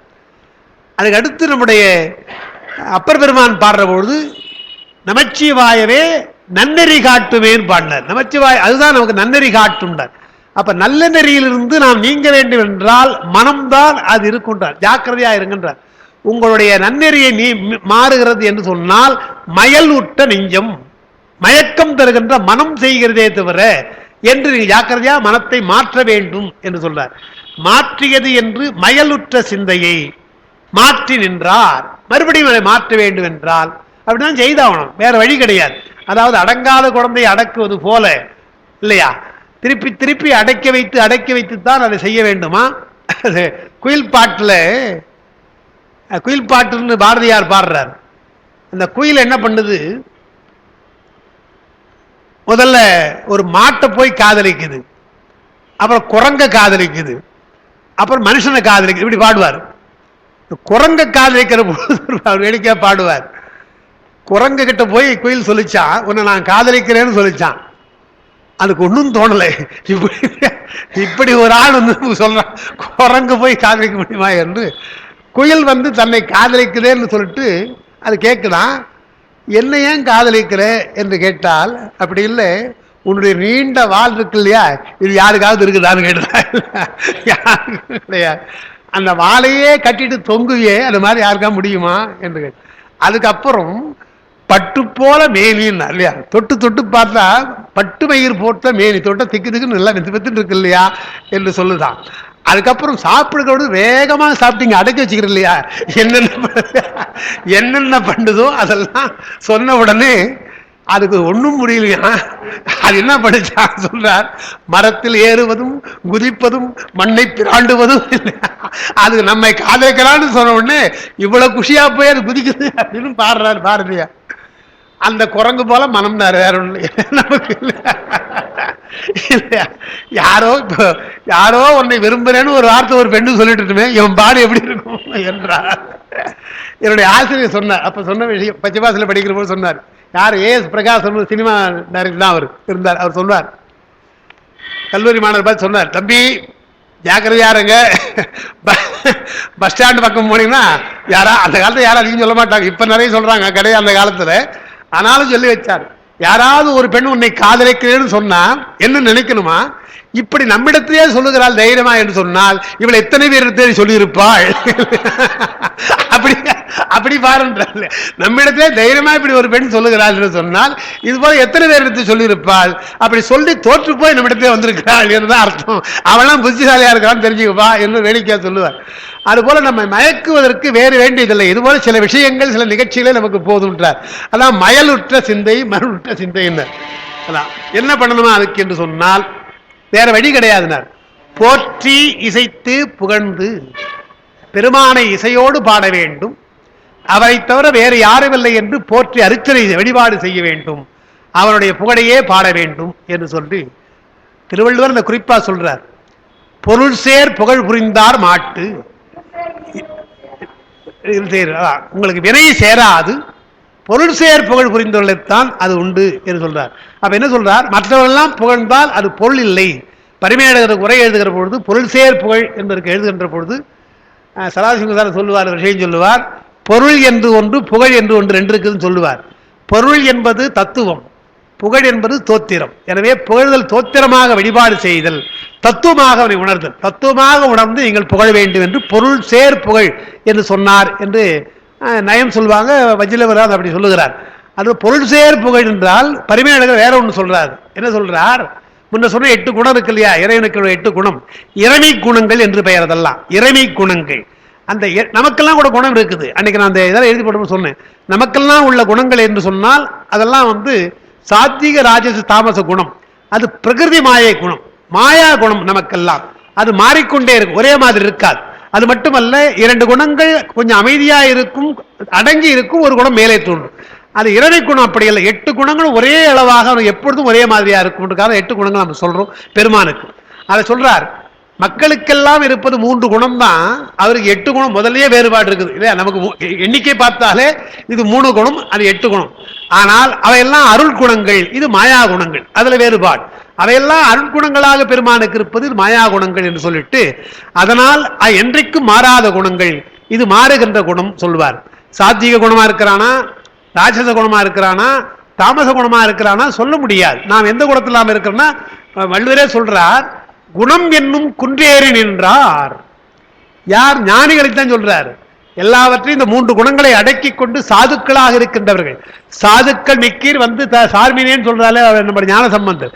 அதுபோல சாதுக்கள் என்றால் சாத்வீக குணமுடையவர்கள். அவங்க அதைத்தான் மேலோக்கி வளர்த்திருக்கிறாங்க, உணவினாலே நோன்பினாலே அதைத்தான் வளர்த்திருக்கிறாங்க. அப்படிப்பட்டவர்களுக்கு குணம் என்னும் குன்று, அந்த சாத்வீக குணம் ஏறி நின்றார். வெகுளி கணமேயும் காத்தல் அறிந்தார். அவனுக்கு கோபம் வருன்றார், ஏதாவது அப்புறம் டக்குன்னு மாறி போகும். வெகுளி கணமேயும் காத்தல் அறிகின்றார்.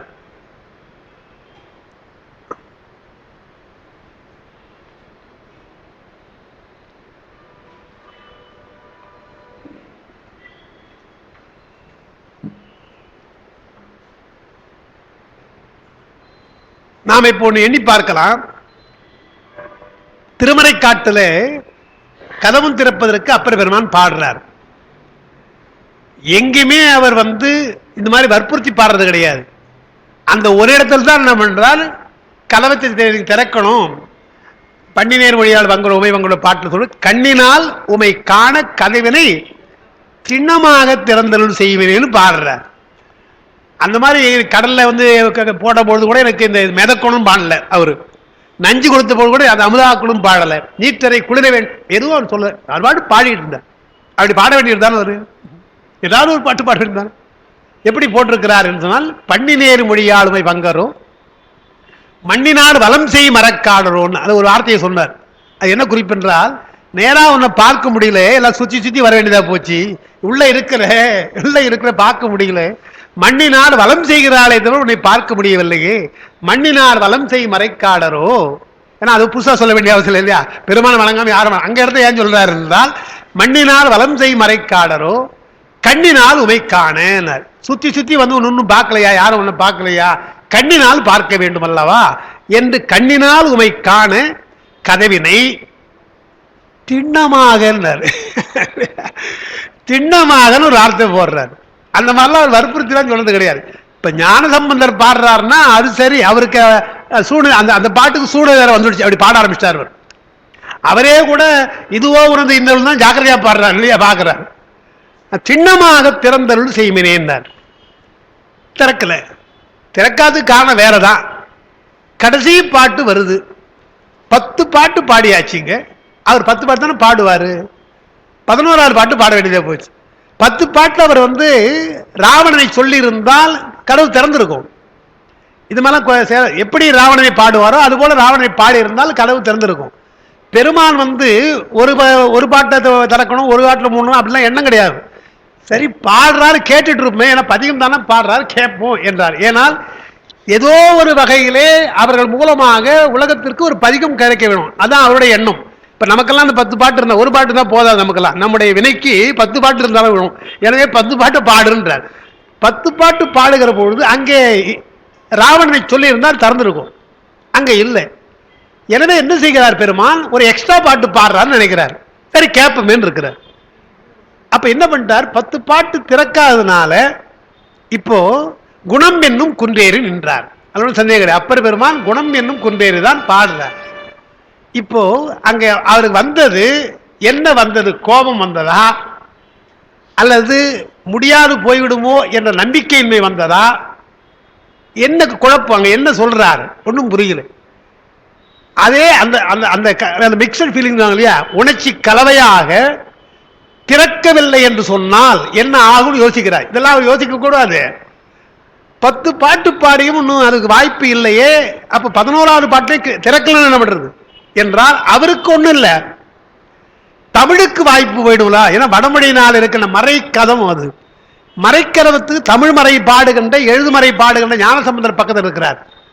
அவர் இருக்கும்போது நாம தமிழ் பாட்டு பாடுறோமே, தமிழ் மறைக்கு தோல்வி வந்து விட்டால் என்ன செய்வது, இதெல்லாம் வைத்து பாடுகிற பொழுது ஆங்கிலத்தை சொல்றது பொழுது அது ஸ்லிப் ஆஃப் த டங்கு தான், நான் தவறியதுதான். அவருக்கு வேண்டும்னு பாடல, அரக்கனை விரலால் அறுத்திட்ட நீர். அப்படிப்பட்ட அரக்கன் உன்னுடைய இடத்தையே அசக்கனா, இடத்தையே அசக்கனான அவனை விரலால் அறுத்தீங்க. இப்ப உங்க இடத்தை பார்க்க வரனாங்க, நான் என்ன பண்ண போறேன் இல்லையா, இருக்கிற இடத்தை பார்க்க வரப்போகிறோம். இருந்த இடத்தை அசைக்கிறாரே அவனுக்கே நீ என்ன பண்ண, அடைத்திட்ட நீர். இப்பொழுது இரக்கம் ஒன்றிலீர், இரக்கம் ஒன்றிலீர் அப்படின்னா, இரக்கம் ஒன்றிலீர் என்பதை பெருமானை நோக்கி வேண்டுகோளா வைக்கலாம், கொஞ்சம் கோபம் கலந்த வார்த்தையா வைக்கலாம், உரிமைதான், அவர்கள் உரிமை இல்லையா, கோபம் கலந்து வைக்கலாம். இருந்தாலும் அடிமைதான் படக்கூடாது. நீங்க பார்க்கலாம், நம்ம வீட்டில் வேலை செய்யறாங்க, வேலை செய்கிற பொழுது முக்கியமா பாரதியார் தான் பாடுறார், எந்த வேலைக்காரையும் பார்த்தீங்கன்னா வீட்டில் அதிகமாக வேலை வச்சிருந்தா மறுநாள் வரமாட்டாங்க. சொல்லக்கூடாது, நாளைக்கு கொஞ்சம் நிறைய வேலைக்கு வந்துடும்னா வரமாட்டு போய்விடுவாங்க, அதோட சரி வரமாட்டாங்க. வீட்டிலே வேலை மிக வைத்திருந்தால் வீட்டிலே தங்கிடுவான், அது ஒரு குற்றம் சொல்றார். அதே போல வேலைக்காரர் சொல்ற பொழுது கொஞ்சம் அதிகமா ஒன்று சொன்னா வாய் முணுமுணுப்பாங்களாம், ஆமா வேற வேலை கிடையாது ஒன்று சொல்றீங்க என்று வாய் முணுமுணுப்பாங்களாம், அதை சொல்றாரு இல்லையா. அங்க பாரதியார் அந்த கண்ணனை பாடுற பொழுது வாய் முணுத்தல் கண்டறியன்னார். ஏன்னா வாய் முணுத்தல் கேட்க முடியாது, என்ன முணுக்கிறான்னு தெரியாதா, ஏன்னா பார்த்தா என்னமோ முணுமுணுக்கிறான்னு தெரியுமா, கண்டறியன்னு பாடினார். வாய் முணுத்தல் கண்டறியேன் என்று சொன்னார்னா வேலைக்காரனுக்கும் ஒரு திட்டணும் தான் ஆசை, திட்டணும் தான் ஆசை, திட்ட முடியாது, எனவே வாயில முணுமுணுக்கிறார் இல்லையா. அதுபோல் பெருமானை நமக்கு திட்ட முடியாதவரால் என்ன பண்றது என்றால் அந்த வேலைக்காரை கோபித்துக் கொள்வது போல அடிமைதான், பெருமானுக்கு அடிமைதான். இருந்தாலும் இரக்கம் ஒன்றிலீர் என்று சொன்னது கூட தவறில்லை. சரக்க இக்கரம் திரும்பினார், சீக்கிரம் தரங்க. இரக்கம் ஒன்றிலின்னு சொல்லிட்டு வேற என்ன சொல்லிருக்கலாம் இல்லையா. சரக்க இக்கரம் திரும்பினார், ரெண்டு வார்த்தையை சொன்னார். அதான் குணம் என்னும் குன்றேறி நின்றார் வெகுளின்னார். கோபம் கணமேயும் காத்தல் கொஞ்ச நேரம் தான், அப்புறம் மாறி போச்சு. அப்புறம் எவ்வளவு கஷ்டப்படுறாரு நமக்கு தெரியும் இல்லையா, எவ்வளவு கஷ்டப்படுறாரு நமக்கு நல்லா தெரியும் இல்லையா. ஆனால் பெருமான் அதை ஏற்றுக்கொண்டு அவர் அந்த கோபத்தை தீர்க்கிறான், அந்த எண்ணத்தை தீர்க்கிறான் நமக்கு வருகிறது. ஏன் என்றால் உடம்பிலே இந்த பிராரத்த கர்மத்தோடு இருக்கிற பொழுது அந்த உடம்புக்குரிய இந்த குணம் பிரகிருதி மாயையில் இருக்கிற இல்லையா, அந்த குணம் எப்பாவது ஒன்று தலை காட்டி விடும் என்று பார்க்கிறோம். அதனால்தான் நம்ம நீ பார்க்கலாம், ஞானசம்பந்தருக்கு என்னன்னு சொன்னா கொளுத்தியாச்சு, மடத்தை கொளுத்து எரியுது, எவ்வளவு கோபம் வந்துருக்கு இல்லையா. வாதம் பண்ண வந்து கொளுத்துறேன்னு சொல்லிட்டு நான் சொல்றது பாட்டுல பொய்யரா ரமணர் கொழுவும் சுடர், அது கோபம். சேக்கிழார் அங்க என்ன சொல்றார், தீ இறைவனை பார்த்து விட்டு முதல்ல அச்சமும் பின்பு முறிவும்ன்றார். முதல்ல அச்சம் வந்தது, பின்பு கோபம் வந்ததுன்றார். அங்க கோபம் வந்து சொல்றார் அச்சமும் முனிவும், அச்சம் முன்புற முனிவு பின்புற என்று சொல்றார். முனிவு பின்னால வந்துதான், முதல்ல அச்சம் வந்துதான். ஏன் அச்சம் வந்ததுன்னா அடியார்களுக்கெல்லாம் என்ன நேருவோம் என்று எண்ணி அச்சம் வந்தது. ஒரு மன்னவன் இப்படி செய்யறான், இப்படி ஒரு நாடு பாண்டிய நாடு இப்படி இருக்கிறதே என்ற கோபம் வந்துதான் முனிவுன்னர். அப்ப இந்த பாட்டுல எப்படி இருக்கு பார்த்தீங்கன்னா, முதல்ல எடுத்த உடனே செய்யனே திரு ஆலவாய் மேவி ஐயனே அஞ்சல் என்று அருள் செய், முதல் ரெண்டு வரை அச்சம். சேக்கிடார் அது அழகா எப்படி அது படிச்சிருக்கார் பாருங்க. செய்யனே திரு ஆலவாய் மேவி ஐயனே அஞ்சல் என்று அருள் செய்யனை முதல் வேண்டுகோளை வச்சார். என்ன காப்பாத்துவா பெருமானேன்னு முதல்ல அந்த வேண்டுகோளை வச்சாச்சு. அப்புறம் யோசிக்கிறார், அப்புறம் என்ன பண்ண, ரெண்டு வரையும் முடிக்கும் இல்லையா, என்ன பண்றது என்றால் பொய்யராம் அமணர் கொழுவும் சுடர்னார். அவருக்கு தெரியுது சமணர் தான் செய்தாங்க, பாண்டியன் செய்யல, அவன் சொல்ல மாட்டான், இருக்கிற இடத்த கொளுத்துறான்னு சொல்ல மாட்டான்.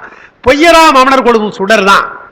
ஆனால் இதற்கு யாரு காரணம் என்றால் மண்புறக்கும் முறை வழுவு என்று மனத்தில் கொண்டாண்டார். மன்னன் தான் சரியில்லை, இப்படி ஒரு ஆட்சி நடக்குது என்று. இதற்கு யாரு காரணம் என்றால் மன்னன் தான் காரணம், மக்கள் செய்கின்ற குற்றத்துக்கெல்லாம் மன்னன் அல்லவா என்று சொல்லி பொய்யராம் அமணர் கொழுவும் சுடர் அந்த கோபத்தோட பாடி இருந்தால் வெய்யவே சென்று பாடியிருப்பார். வெய்யவே சென்று பாண்டியருக்காக தீர்ந்து போச்சு, அப்புறம் திருநீர் பூச வேண்டிய அவசியம் கிடையாது, அவன் எப்போ போயிருப்பான். அங்க எடுக்கிறார் பொய்யராம் அமணர் கொழுவும் சுடர் மங்கையர்க்கரசியார் மங்கள நெடுநான் பாதுகாத்தும் மீண்டு சிவநெறி அடைய வேண்ட விதி அவனுக்கு இருப்பதாலும் தீண்டி திருநீர் இடப்பெறுகின்ற வாய்ப்பு அவனுக்கு இருக்கின்ற சேக்கடா அப்படி அடுக்கிறார். அதெல்லாம் சொல்றார். நான் அந்த பாட்டை படிக்கும் போது நினைக்கிறது, அதாவது திருநீர் திருஞான கையினாலே தீண்டி இடப்பெறுகின்ற பேறு பெற்றவன் ஆதலான்றார். அப்போ இவ்வளவு மோசமா சமணராக இருந்தான், ஞானசம்பந்த பெருமாளுடைய திருக்கை தீண்டிய வருதுன்னு சொன்னா வேற ஒரு காரணம் இல்லை, மங்கையர்க்கரசியாருக்கு கணவனாக வாய்த்த ஒன்றுதான், வேற ஒன்றும் கிடையாது, வேற ஒன்றும் தவம் பண்ணல. மங்கையர்க்கரசியாருக்கு வரமாக வாய்த்ததாலே, கணவனாக வாய்த்ததாலே தீண்டி இழப்பெறுகிறார்னு பார்க்கிறோம். அதை எண்ணுகிறார். நம்மை அழைத்தது யார்? மங்கையர்க்கரசியார், பாண்டியனில் குலச்சிறையார். அவங்க ரெண்டு பேரையும் பார்த்தோம்னா கொஞ்சம் யோசிக்க வேண்டும் அல்லவா என்று கோபம் வருகிறது. கணமேயும் காத்தல் உடனே மாறி போச்சு அவர்கள் இல்லையா. பொய்யராம் அமணர் கொழுவும் சுடர் பையவே பையவே சென்று பாண்டியருக்காகவே என்று பாடினார்னா அது ஞானிகள் அவங்கெல்லாம் அதுக்காக அந்த கோபம் வருது இல்லையா, அவங்களுக்கு இல்லையா கோபம் வருது இல்லையா. அதனால இந்த பிராரத்த கர்மமாக இருக்கின்ற உடம்பு இருக்கின்ற பொழுது முக்குண வசம் நமக்கு எல்லாம் உண்டுன்னு பார்க்கும். அப்படிப்பட்ட பெரியவர்களுக்கு அப்புறம் அவங்க சமாளிச்சுட்டாங்க, அவருடைய அருளினாலே அவங்க சமாளிச்சிட்டாங்க. நமக்கெல்லாம் அது முடியாதுன்னு தான் மருளற்ற மையன்னு சொன்னார். இங்க சொல்ல பாருங்க, போற்றி இசைத்து இந்த மனம் மாற வேண்டும் என்றால் மாயை நீங்க வேண்டும் என்று சொன்னால் போற்றி இசைத்தும் புகழ்ந்தும் புரிதன்னடி தேற்றுமின் என்றும் சிவனடிக்கே செல்ல, நம்முடைய நெஞ்சம் சிவனடிக்கே செல்லும்படியாக நீங்க செல்ல வேண்டும். ஆனால் சிவனடிக்கே செல்லாமல் மாற்றியது என்றும் மயலுற்ற சிந்தை, மயக்கம் வருகின்ற சிந்தையாக இருக்கின்ற சித்தம், அதை மாற்றி நின்றார் வழி மன்னி நின்றானேன்னு வருது. அதுல ரெண்டு பாட்டு எனக்கு நினைவு எழுதுந்து. அதாவது நாதன் நம்மை ஆழ்வான் என்று நவின்று ஏத்தி பாதம் பன்னாள் பணியும் அடியார் தங்கள் மேல் ஏதம் தீர இருந்தான். பெருமான் நம்முடைய குற்றங்களை எப்படி நீக்கிறான் சொல்ற பொழுது நாதன் நம்மை ஆழ்வான்றார். அந்த நம்பிக்கை நமக்கு வரணுன்றார். அவன் தான் நாதன், நமக்கு தலைவனாக இருக்கிறவன் நம்மை ஆளப்போகிறான் என்ற ஒரு உறுதி வர வேண்டும். நமக்கு உலகத்தை பார்த்து அச்சம் வரக்கூடாது என்றார். ஞானசம்பந்தனும் பாடுறார். அச்சம் இல்லர், பாவம் இல்லர், நோயும் இல்லர், சொல்ற கேடுமில்லர், கேடுமில்லர்னு சொல்றார் இல்லையா? அப்ப எதுவுமே இல்லைன்னு சொல்றார். இறைவனுடைய அடியாளுக்கு என்று சொல்றார். அஞ்சுவது அஞ்சாமை, அஞ்சுவது அஞ்ச வருவதும் இல்லைன்னு அவர் பாடுறார். அப்பர் பாடுறார். எனவே நாதன் நம்மை ஆழ்வார் என்றார். இதே நான் மறைக்காட்டில் இப்ப இதெல்லாம் முடிஞ்ச ஒருபாடு மங்கையர்க்கரசியார் கூப்பிடுறாங்கன்னு புறப்பட்ட பொழுது அப்புறம் நாளும் கோளும் தீயன்னு சொல்றார். நல்லதா இல்லை என்று ஒரு சொல்லுகிற பொழுது என்ன சொல்றார்? ஒரு வார்த்தை சொல்றார். பரசுவது நம் பெருமான் கடல்கள் என்றால் பழுது அணையாது. அப்பரை பார்த்து எப்படி அவர் பேசுறார் ஞானசம்பந்தர்? பரசுவது நாம யாரும் பெருமானை தானே வணங்குறோம். நாதன் நம்மை ஆழ்வான்னு பாடியிருக்கார் இல்லையா? எனவே பரசுவது நம் பெருமான் அடிகள் என்று சொன்னால் பழுது அடையாது, கவலைப்படாதீங்க என்று சொல்றார். அது என்ன காரணம் என்றால் அந்த இடத்திலே குழந்தை போகிறதே, என்ன நடக்குமோ நாம் போறன்றார். அவர் அவ்வளவு சீக்கிரம் அவர் விட்டுருல இல்லையா? பாண்டியனா கூப்பிடுறான், அந்த நாட்டுக்காரங்க போறீங்க, அந்த சமணருடைய தொல்லைக்கு ஒரு அவதி இல்லை, அவன் செய்கிற வஞ்சனைக்கு ஒரு அவதி இல்லை, எல்லையே இல்லாம பண்ணுவாங்க, நான் அனுபவிச்சிருக்கேன், எனவே எனக்கு வயசாகி போச்சு, நாம் போறேன்றார். என்னாலும் பரவாயில்ல நாம் போறேன்றார். வேண்டாங்க, எனக்கு தான் அழைப்பு வந்திருக்கு, நான் போகணுன்றார். சரி நானும் கூட வரேன்றார். நானும் கூட வரேன்றார். வேண்டாம் நீங்க இருங்க என்று வற்புறுத்தி அவரை தடுத்து விட்டு போற பொழுது அவ்வளவு தூரம் சொல்வதாலே அதை மாற்ற முடியல. ஞானசம்பந்தர் சொல்வதை அவரால் மறுக்க முடியல. எனவே அப்படியே ஏற்றுக்கொள்கிறார் என்று சேக்கிழார் சொல்றார். அப்ப சொல்ற பொழுதுதான் பரசுவது நம் பெருமான் அடிகள் என்றால் பழுது அணையாது என்று சொல்ற. அதான் நாதன் நம்மை ஆழ்வான் என்று நவின்று ஏத்தி பாதம் பன்னாள் பணியும் படியார், பல நாள் படிய வேண்டும், பன்னாள் பணியும் அடியார் தங்கள் மேல் ஏதம் தீர இருந்தான் ஞானசம்பந்தர். அப்புறம் இன்னொன்று சொல்ல பாருங்க. நம் மானம் மாற்றி நமக்கு அருளாய் நின்ற பெம்மான், நம் மானம் மாற்றின்ற மானம்னு ஒரு வார்த்தை போடுறது. பொதுவா மானம் என்பதற்கு விளக்கம் கொடுக்கிற பொழுது திருக்குறள் வருது, மானம்னு ஒரு அதிகாரம் வருது. எல்லாருக்கும் தெரிந்த ஒரு குறள், மயிர் நீப்பின் வாழா கவரிமான்னார் உயிர் நீப்பர் மானம் வரின்னு ஒரு குறள் நமக்கு தெரியும். பரிமேலழகர் ஒரு அழகான விளக்கம் கொடுக்கிறார் மானம் என்பதற்கு. தன்னிலையில் தாழாமை முதல் விஷயம். அவனுக்கு ஒரு நிலைமை இருக்கல, அதில் தாழக்கூடாது. தன்னிலையில் தாழாமை. அப்படி தாழ்வு நேர்ந்தால், தாழ்வு நேர்ந்தால் உயிர் வாழாமை ரெண்டு சொல்றார். தன்னிலையில் தாழாமையும் தாழ்வு நேரின் உயிர் வாழாமை, இதான் மானம் என்கிறார். இது இலக்கணமாக சொல்லப்பட்ட ஒரு திருக்குறள். அதுக்கு உரை எழுதுகிற பரிமேலழகர். ஆனால் நடைமுறை நீங்க பார்த்தீங்கன்னா, சேரமான் கணைக்கால் இரும்புரை என்ற மன்னன் சிறையில் இருக்கிறான். அரசன் அவன் சிறையில் இருக்கிறான். அவனுக்கு தாகம் வருது, தண்ணி தாகம் இருக்கு. தண்ணீர் தாகம் இருப்பதற்காக அங்க இருக்கிற காவலர்கிட்ட கேட்கிறான். அத உரையில் அவன் எழுதுறாங்க, அந்த குறிப்பில் வரும். கேட்ட உடனே கொடுக்கலையாம், தண்ணீரை கேட்ட உடனே கொடுக்கல. மீண்டும் கேட்கிறான். 2-3 முறை கேட்ட பின்னாலே எடுத்துக்கொண்டு வந்து வேண்டும் வேண்டா வெறுப்பாக கொடுத்துருக்கான்னு தெரியுது அந்த காவலாள். ஒரு அரசன் காவல் சிறையில் இருக்கிற பொழுது அதுவும் சொல்றான், எப்படி அவனை கட்டப்பட்டு அவன் சொல்றார். தொடர்படு சங்கிலின்றார். இந்த நாயை கட்டி போட்ட மாதிரி காலில் சங்கிலி வேலை போட்டு வச்சுக்கிறான், காலில் கட்டியிருக்கான் ஒரு அரசனுக்கு. அப்படி இருக்கிறவனுக்கு தண்ணீரை கொடுக்கிற பொழுது கடிந்து கொடுத்தான் என்பதாலே வாங்குறான். வாங்கி கொண்டு பேசுறான். அந்த வார்த்தை நமக்கு இன்னைக்கு இருக்கிறது. குடவி இறப்பினும் ஊந்தடி பிறப்பினும் ஆள் அன்று என்று வாளில் தப்பா. எப்படிப்பட்ட மரக்குடினான், வீரக்குடியாக பிறந்தவன் அல்லவா. இந்த குடியிலே குழந்தை இறந்து போனால், ஒரு ஆண் குழந்தை இறந்து போனால் போர்க்களத்தை பார்க்காமல் இறந்து போயிட்டல்லவா என்று வாளால் வெட்டி புதைப்பாங்களாம் வீரத்திற்காக. அதுவாது ஆண் குழந்தை ஊன்தடி பிறப்பினும். அது என்ன குழந்தை தெரியாம, அது வளர்ச்சி பெறாத ஒரு குழந்தை பிண்டமாக பிறந்தால், ஒருவேளை அது ஆணா இருந்தா என்ன பண்றது என்று அதற்காக விட்டுவான். ஊன்தடி பிறப்பினும் ஆள் அன்று வளர்ந்த பிள்ளை அல்ல என்று எண்ணாமல் குழந்தை என்று எண்ணி வாளில் தப்பார், வாழில் வெட்டுவாங்க இல்லையா. அப்படிப்பட்ட குடியிலே வந்த நான் எது போல என்று சொல்றார். தொடர்படு ஞமலியின், ஞமலின்னா பெண்ணாயின்னு அர்த்தம். நாயில ஆண் நாய் இருக்கு, பெண் நாய் இருக்கு, அதெல்லாம் மோசமான பெண்ணாய் என்றார். தொடர்படு ஞமலியின் இடர்படுத்தி எறிய கேளல் கேளில் வேளாண் சிறுபதம் தாம் இறந்து உண்ணும் அளவை ஈன்மரோ இவ்வுலகத்தானே.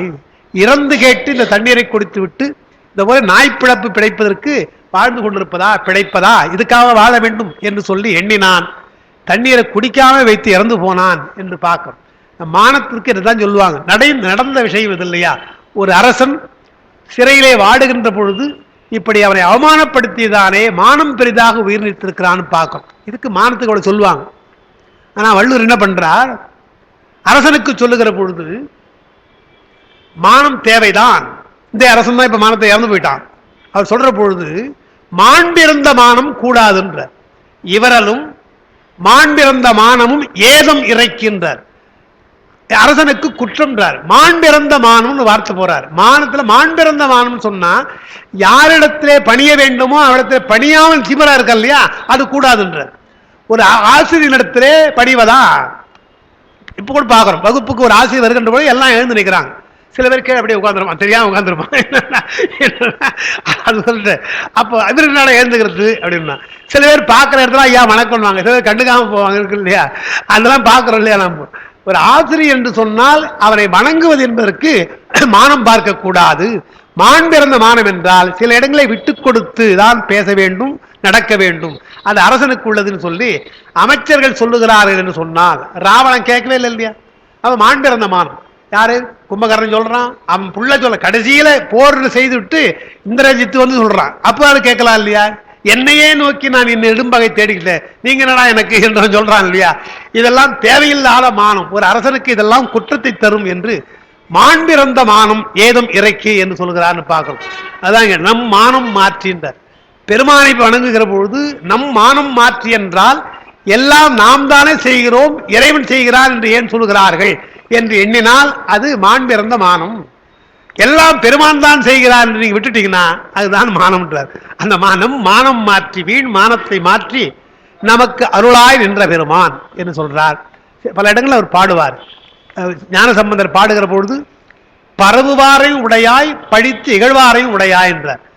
நாள்தோறை எழுந்து உன்னை பாடுறாங்க, பாட்டு பாடி பரவுகிறார்களே அவர்களையும் நீ ஆட்கொள்ளுகிறாய். எழுந்தவுடனே சில பேர் திட்டுவான் இல்லையா, நேத்தெல்லாம் இப்படி பண்ணா இந்த ஆள் என்ன பண்ண போறேன் எழுந்தவுடனே திட்டுவாங்க. படித்து இகழ்வாரையும் உடையாய், ரெண்டு பேரும் உடையதா இருக்கிறான்னு பாடுறார் இல்லையா. அந்த நமக்கு அருளாய் என்ற பெருமான் என்று சொல்றாரு. எனவே அவனை போற்றி இசைத்து புகழ்ந்து புனிதனடி தேற்றுவின் என்றும் சிவனடிக்கே செல்ல என்று பெருமானுடைய சிவனின் சிந்தையே இருக்க வேண்டும் என்றால் இவ்வளவு கஷ்டம் இருக்கிறது. இந்த சிந்தையும் மனமும் நம்மை மாற்றிவிடும் என்று சொல்றார். அடுத்த பாட்டு காணனில்லாய் சொல்லிக் கொடுக்கிறாரு. எப்படி பெருமானை வழிபட வேண்டும் என்று சொல்றார். காணனில்லாய் அடியேற்கு உறவு ஆர் ஊர் நாணனில்லேன் உன்னை நான் தழுவிக்கொள்ள கோணனில்லாத குணத்து அடியார் மனத்து ஆணியனாகி அமர்ந்து நின்றானே. இந்த கோணல் இல்லாத குணம்ன்றார். கோணல் இல்லாத குணம் என்பதை எந்த விதமான சந்தேகமும் இல்லாமல் இவர் தெய்வமா அவர் தெய்வமா என்று இரண்டாட்டு ஆடாமல் பெருமான் ஒருவர்தான் என்று தராசு முள் நிற்பது போல ஒரே அடியாக நிற்பது, அதுதான் கோணல் இல்லாத ஒரு குணம்னர். கோணி போவதல்ல குணம்னர், கோணல் இல்லாத ஒரு குணம் என்று பெருமானை சொல்றார். எப்படி வணங்க வேண்டுமா? காணனில்லாய் பெருமானே உன்னை காண வேண்டும் என்று நீங்கள் தினந்தோறும் கேளுங்க. காணனில்லாய் அடியேற்கு உறவு ஆர். சுந்தரர் அடிக்கடி சொல்லுவார். சுந்தரர் அடிக்கடி போய் என்ன பண்ணுவார், பொருள் கொடுக்கலன்னா ஏப்பா எனக்கு யாருப்பா உறவு கேட்பார் இல்லையா. நீதான உறவு, எனக்கு வேறு யார் இருக்கிறார்கள் என்று கேட்கிறார் இல்லையா. அதுபோல் நாம் என்ன பண்ணோம், நாள்தோறும் அடியேனுக்கு உறவு யார் என்று கேட்க வேண்டுமா. கேட்டுட்டு அவர் சொல்றார், நானும் நில்லேன் உன்னை நான் தழுவிக்கொள்ளன்னு ஒரு வார்த்தை சொல்றேன். இந்த ஒரு வரியை நாம் எப்படி சொல்லலாம் என்று சொன்னால், இறைவனை வணங்குகிற பொழுது நாயகன் நாயகி பாவத்தில் சொல்லலாம். நாயகன் நாயகி பாவத்தில் சொல்லுகிற பொழுது உயிர் நாயகியாகவும் பெருமானை நாயகனாக வைக்கிற பொழுது நாயகனை நீண்ட நாள் பொறுத்து பார்க்கிறாள் என்று சொன்னால் வெட்கம் இருக்காது, தழுவிக்கொள்வார்கள் அல்லவா. அது போலன்றார். இதெல்லாம் இந்த சின்ன விஷயம்தான். இது ஒன்றும் பெருசு கிடையாது. நீண்ட நாள் காணாத ஒரு கடமனை தனி அறையில ஒரு தலைவி கட்டி கொண்டதுல தப்பு கிடையாது. அது கட்டிக்கலான தான் தப்பு. அதான் பிரச்சனை. ஏன்னா பிரிவால என்ன ஒண்ணுங்களுக்கு அந்த பிரிவாத்தமை சாதாரண இருக்குதுன்னு நினைச்சிருவாங்க. அந்த பிரிவாத்தாமையிலே அப்படி அணைத்துக் கொள்வது இயல்புதான் என்றாலும் கூட திருவள்ளுவர் சொல்றார், ஒரு குறள் சொல்றார். தலைவியை பற்றி சொல்ற பொழுது அவர் சொல்றார், தலைவியை சொல்ற தோழி கிட்ட பேசுறா, இவன் என்ன அடிக்கடி விட்டுட்டு போயிடுறான், அவன் இருக்கிற பொழுது அவன் மேல இருக்கிற குற்றம் எனக்கு தெரியல, பிரிகின்ற பொழுது அவன் குற்றம் தான் தெரிகிறது, பிரிஞ்சு விட்டான குற்றம் தான் தெரிகிறது, இப்ப திரும்பி வந்தா நான் நிச்சயம் பேச போறது கிடையாது, அவன் என்னதான் அவர் என்ன பல முறை என்னை விட்டுட்டு போறான் இல்லையா, பேச போறது கிடையாது என்று முதல்ல சொல்றான். அப்புறம் தோழி வந்து சொல்றா, நாளைக்கு வரான்றா, நாளைக்கு வரான் அப்படி சொன்னியே, நாளைக்கு வரான் அப்படின்னு. அங்க சொல்றா ஒரு வார்த்தையை சொல்றா, நீண்ட நாட்கள் பிரிந்து வருகின்றானே அவனை கூடி நிற்பது அல்லது அவன் புணர ஊடி நிற்பது முடியுமான்றான்.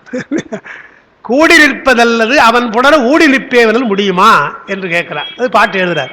இது வள்ளுவர் சொன்ன விஷயம். அது கூடி நிற்பது அவன் புணரன்னு வருது இல்லையா.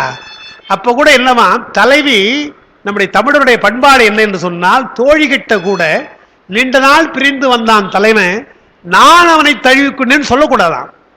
அது பெண்களுக்குள்ள அந்த நாணம். தோழிதான், தோழியா இருந்தாலும் கூட நான் அவனை தழுவிக்கொண்டேன்னு சொல்லக்கூடாதான். எனவே வந்தான், ஆசையா இருந்தது, கூட வேண்டும் என்று எனக்கு ஆசையா இருந்தது, அவன் புணர, அவன் சேர்த்து கட்டிக்கிட்டான், அப்ப என்னால கோபிக்காம இருக்க முடியுமா, வேண்டான்னு சொல்ல முடியுமா, என்று அவளை சேர்ந்து கொண்டேன் என்று அந்த நயமா சொல்றார்.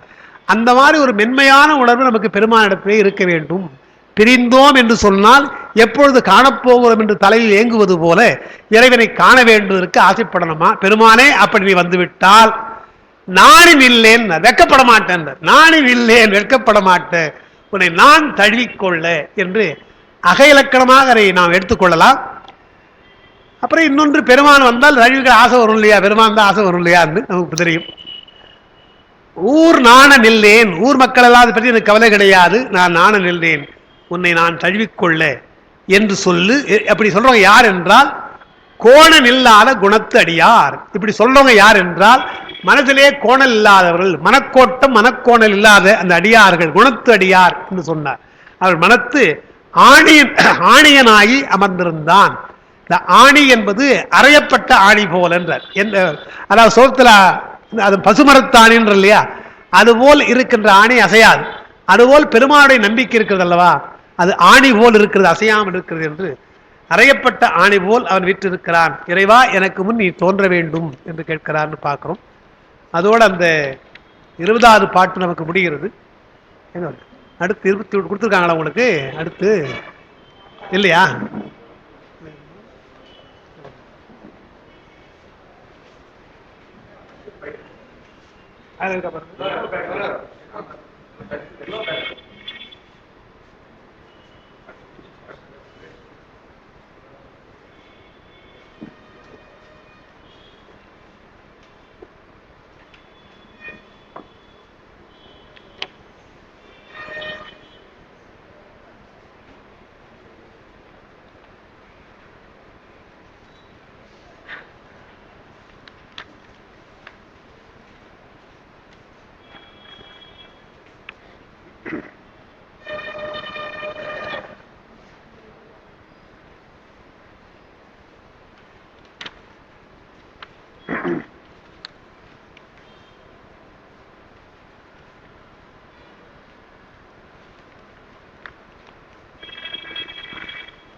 பிறப்பிலி பிஞகன் பேர் அருளானன் இறப்பிலி யாவர்க்கும் இன்பம் அருளும் துறப்பிலி தன்னை தொழுமின் தொழுதால் மரப்பிலி மாயா விருத்தமும் ஆமே அப்படின்றார். அந்த எழுதியிருக்கிறவங்களுக்கு மாயை என்று மாயா விருத்தம் என்று எழுதியிருக்கிறேன்.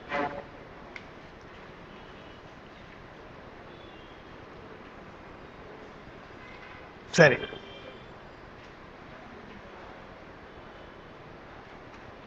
முதல்ல பெருமான் பிறப்பில்லாதவன் நமக்கு தெரியும். பிறப்பில்லாதவன், பிஞகன், பேரருளாளன், இதெல்லாம் நமக்கு தெரிந்த ஒரு விஷயம் தான். இதெல்லாம் பிஞகன் என்றால் தலைமை கோலம் உடையவன், தலைக்கோலம் உடையவன் அர்த்தம். பின்னகம் என்பதுதான் பிஞகம் என்று வருகிறதுன்னு சொல்லுவாங்க. பின்னகம் அதுதான் பிஞகம் என்று வரு சொல்லி பிஞகன் என்று சொல்றாங்க. பிறப்பில்லாதவனாகவும் தலைக்கோலம் உடையவனாக இருக்கின்ற பேர் அருளாளன். பிறப்பில்லை, எனவே அவனுக்கு இறப்பும் இல்லை, இறப்பிலி என்று சொல்றார். யாவர்க்கும் இன்பம் அருளுகிறான் என்றால், இப்போ மேல சொன்ன அந்த விஷயம் பூரா நமக்கு பொருந்தாது. பிறப்பில்லாதவன் அவன் என்றால் நாம் பிறப்புடையவர்கள். பேர் அருளாளன்னா ஏதோ ஓரருள் நமக்கு இருக்கு, பேரருள் கிடையாது நமக்கெல்லாம். ஏதோ கொஞ்சம் இருக்கும் அருள், அவ்வளவுதான். நமக்கு அவனுக்கு பேரருள், நமக்கு ஏதோ ஒரு அருள் தான் இருக்கும். அதே மாதிரி இறப்பில்லைன்னு சொல்லவே முடியாது. பிறப்பதே எதுக்குன்னா இறப்பதற்குத்தான், இறப்பதற்கே பொருளாகி பிறக்கின்றார், பிறப்பதற்கே பொருளாகி இறக்கின்றாருன்னு சொன்னாங்க. இறப்பு நமக்கு கிடையாது.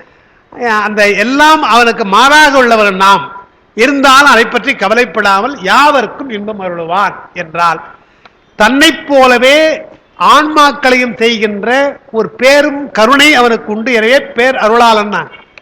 உயிர்களுக்கு பிறவியை நீக்குவது மட்டுமல்ல, அதுதான் அவனுக்கு கருணை. பிறவியை நீக்கிவிட்டு என்ன செய்கிறான் என்றால், தன்னை போலவே தன்னை அறிவித்து தான் தானாக செய்தானை பின்னை மறத்தல் பிழை.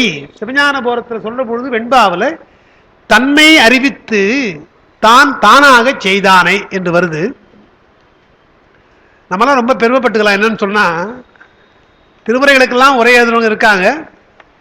காஞ்சிபுரத்தில் அப்பா, அப்புறம் வஜ்ரே முதலியார், முத்துசு வணிக முதலியார், இவங்க உரைகள் மேல ஆழமாக அங்க எழுதுறாங்க. சாரநாத தண்டமானி தேசிகர் முதல் திருமுறைக்கு எழுதியிருக்கிறார்.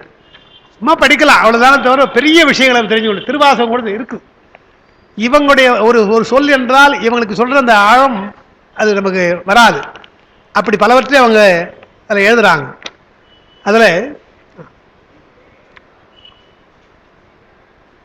தருமபுராதீனத்தில் அப்பாவும் இருக்கிறார், வஜ்ரவர் 2 பேரும் இருக்கிறாங்க. அப்போ 2 பேரும் அங்க குருபூஜையின் பொழுது இது போல சித்தாந்த வகுப்பு அங்கே தொடங்குறாங்க. ஒரு 10 நாள் குருபூஜைக்காக தொடங்குறாங்க.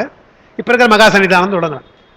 அப்ப தொடக்க விழா தொடக்கம் சொல்ற பொழுது வஜ்ரே முதலியார், அப்பா, சா தண்டமானி தேசிகர், அவர் அங்க முதல் திருமுறைக்கு திருவாசகம் உரை எழுதியவர், அவர் 3 பேரும் தொடங்கி வைக்கிறதுக்கு பேசுற பொழுது ஒவ்வொருத்தரும் ஒன்று பேசணும். திருவருட்பயன் அவர் பேசணும். அவருக்கு அந்த புத்தகம், அந்த வகுப்பு வர திருவருட்பயன் கொடுத்துருக்காங்க. அப்பாவுக்கு பரபக்கம் பிரச்சனை கொடுத்தாங்க தலைப்பு. அவங்களுக்கு வஜ்ரேமதியாருக்கு சுபக்கம், இப்படி கொடுத்துருந்தாங்க. இதில் முதல்ல அவர் சாதாரண தேசியர் பேசுறார். எனக்கு அப்போ புரியல. அப்பாவும் வஜ்ரேமதியார் உட்கார்ந்துட்டு அவர் எதில் பேசுறதுக்கு பயப்படுறாரு. அவர் இவங்க 2 பேரும் ஸ்டால், 2 பேரும் பெரிய சிங்கம் புலி மாதிரி உட்காந்து, 2 சிங்கம் புலி மாதிரி உட்காந்துக்கிறது. அதுக்கு எதில் பேச அவ்வளோ சுலபம் கிடையாது. இப்போ நமக்கெல்லாம் பேசி விடலாம், ஏன்னா நமக்கு ஒன்றும் தெரியாது, பேசி விடலாம். ஏன்னா விஷயம் கொஞ்சம் தெரிஞ்சவங்க ஆரம்பிச்சா அவங்கள பார்த்தா பயப்படுவாங்க. என்ன செய்துட்டார் அவர்? இயல்பா பேசியிருக்கலாம், ஒன்றும் பெரிய கஷ்டம் கிடையாது. திருவருட்பயனை எடுக்கிற போதே முதல் பாட்டு நமக்கு தெரியும். நற்குஞ்சரக்கன்று நன்னில் கலைஞானம் கற்குஞ்சரக்கன்று கான் இருக்கு இல்லையா? எனக்கு இப்ப ஆச்சரியமா இருக்கு, எப்படி அப்படி பேசலான்னு எனக்கு ஆச்சரியமா இருக்கு. நற்குஞ்சரக்கன்று, குஞ்சரம்னா யானைன்னு அர்த்தம். நல் குஞ்சரம் இல்லையா? அது நல் குஞ்சரம். பொதுவாக யானை தான், யானைக்கு மதம் பிடிக்கும். இந்த யானைக்கு மதம் பிடிக்காது, எனவே நல்லுன்னார் இல்லையா?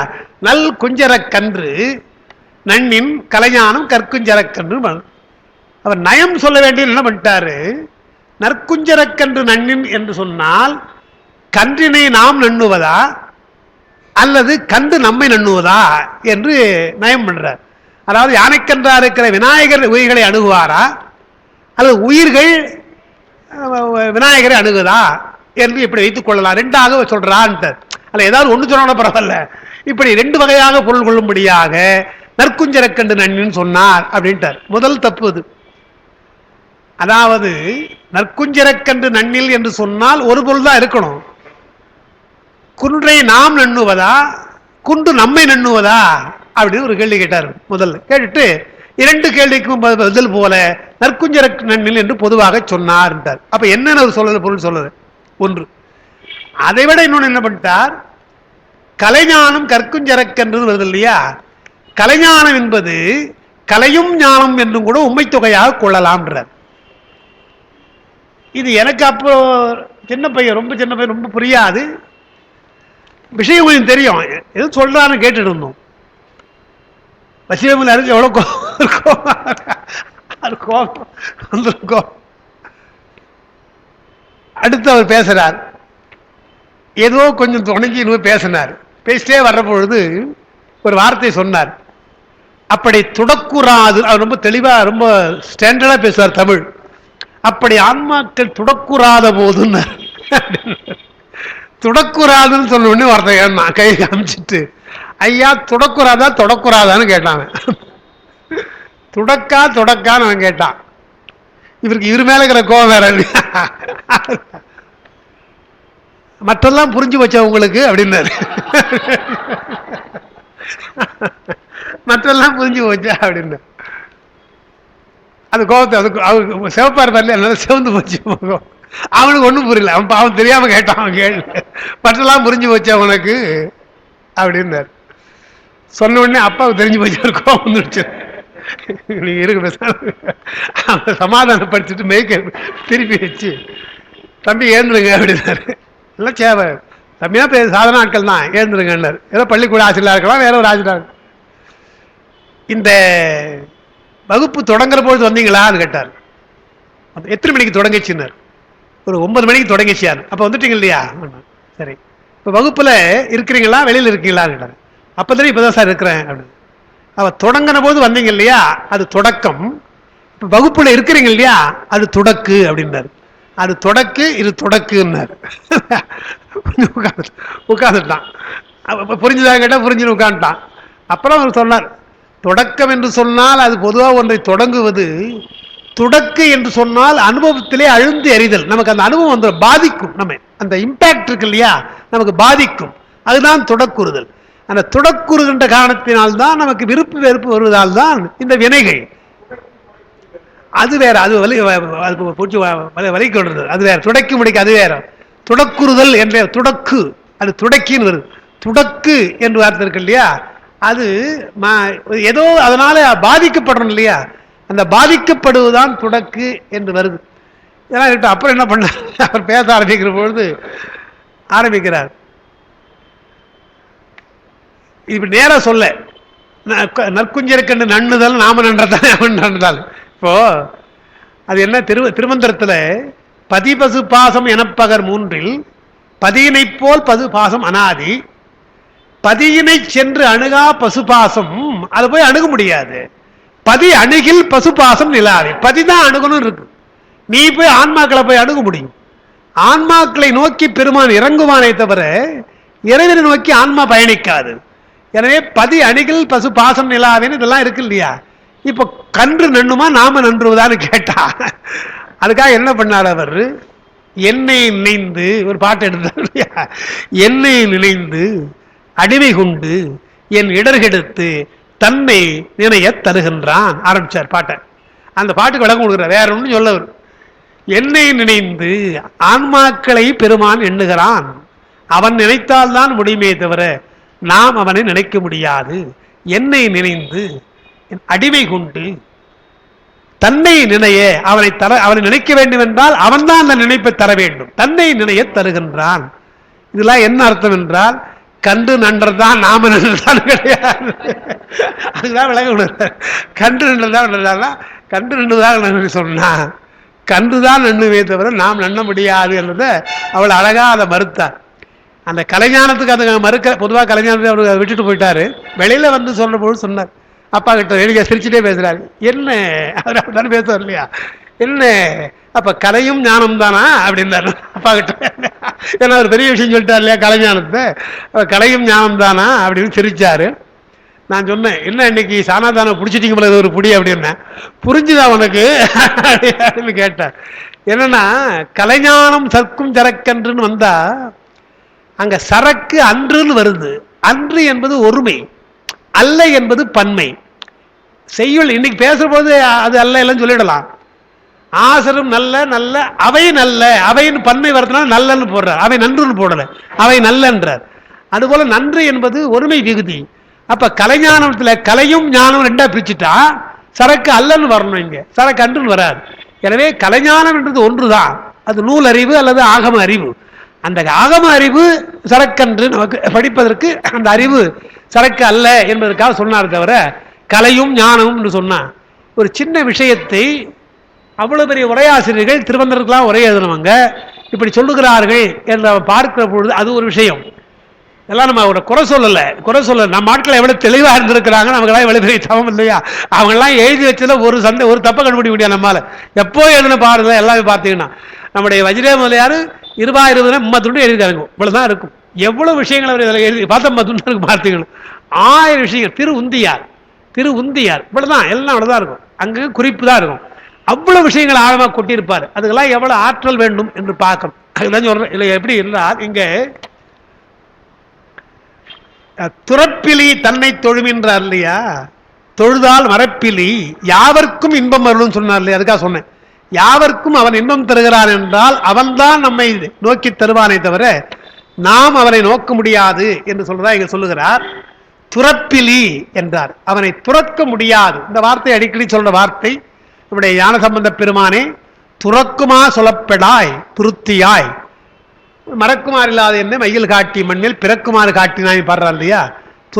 அவனை எண்ணினால் அவனை துறக்க முடியாது, மறக்க முடியாது என்பது உண்மையான பக்தி என்றார். துறப்பிலி தன்னை தொழுமின், அவன் நம்மை துறக்க மாட்டான் சொல்ல. மேவினார் பிரிய மாட்டா விமலனார்.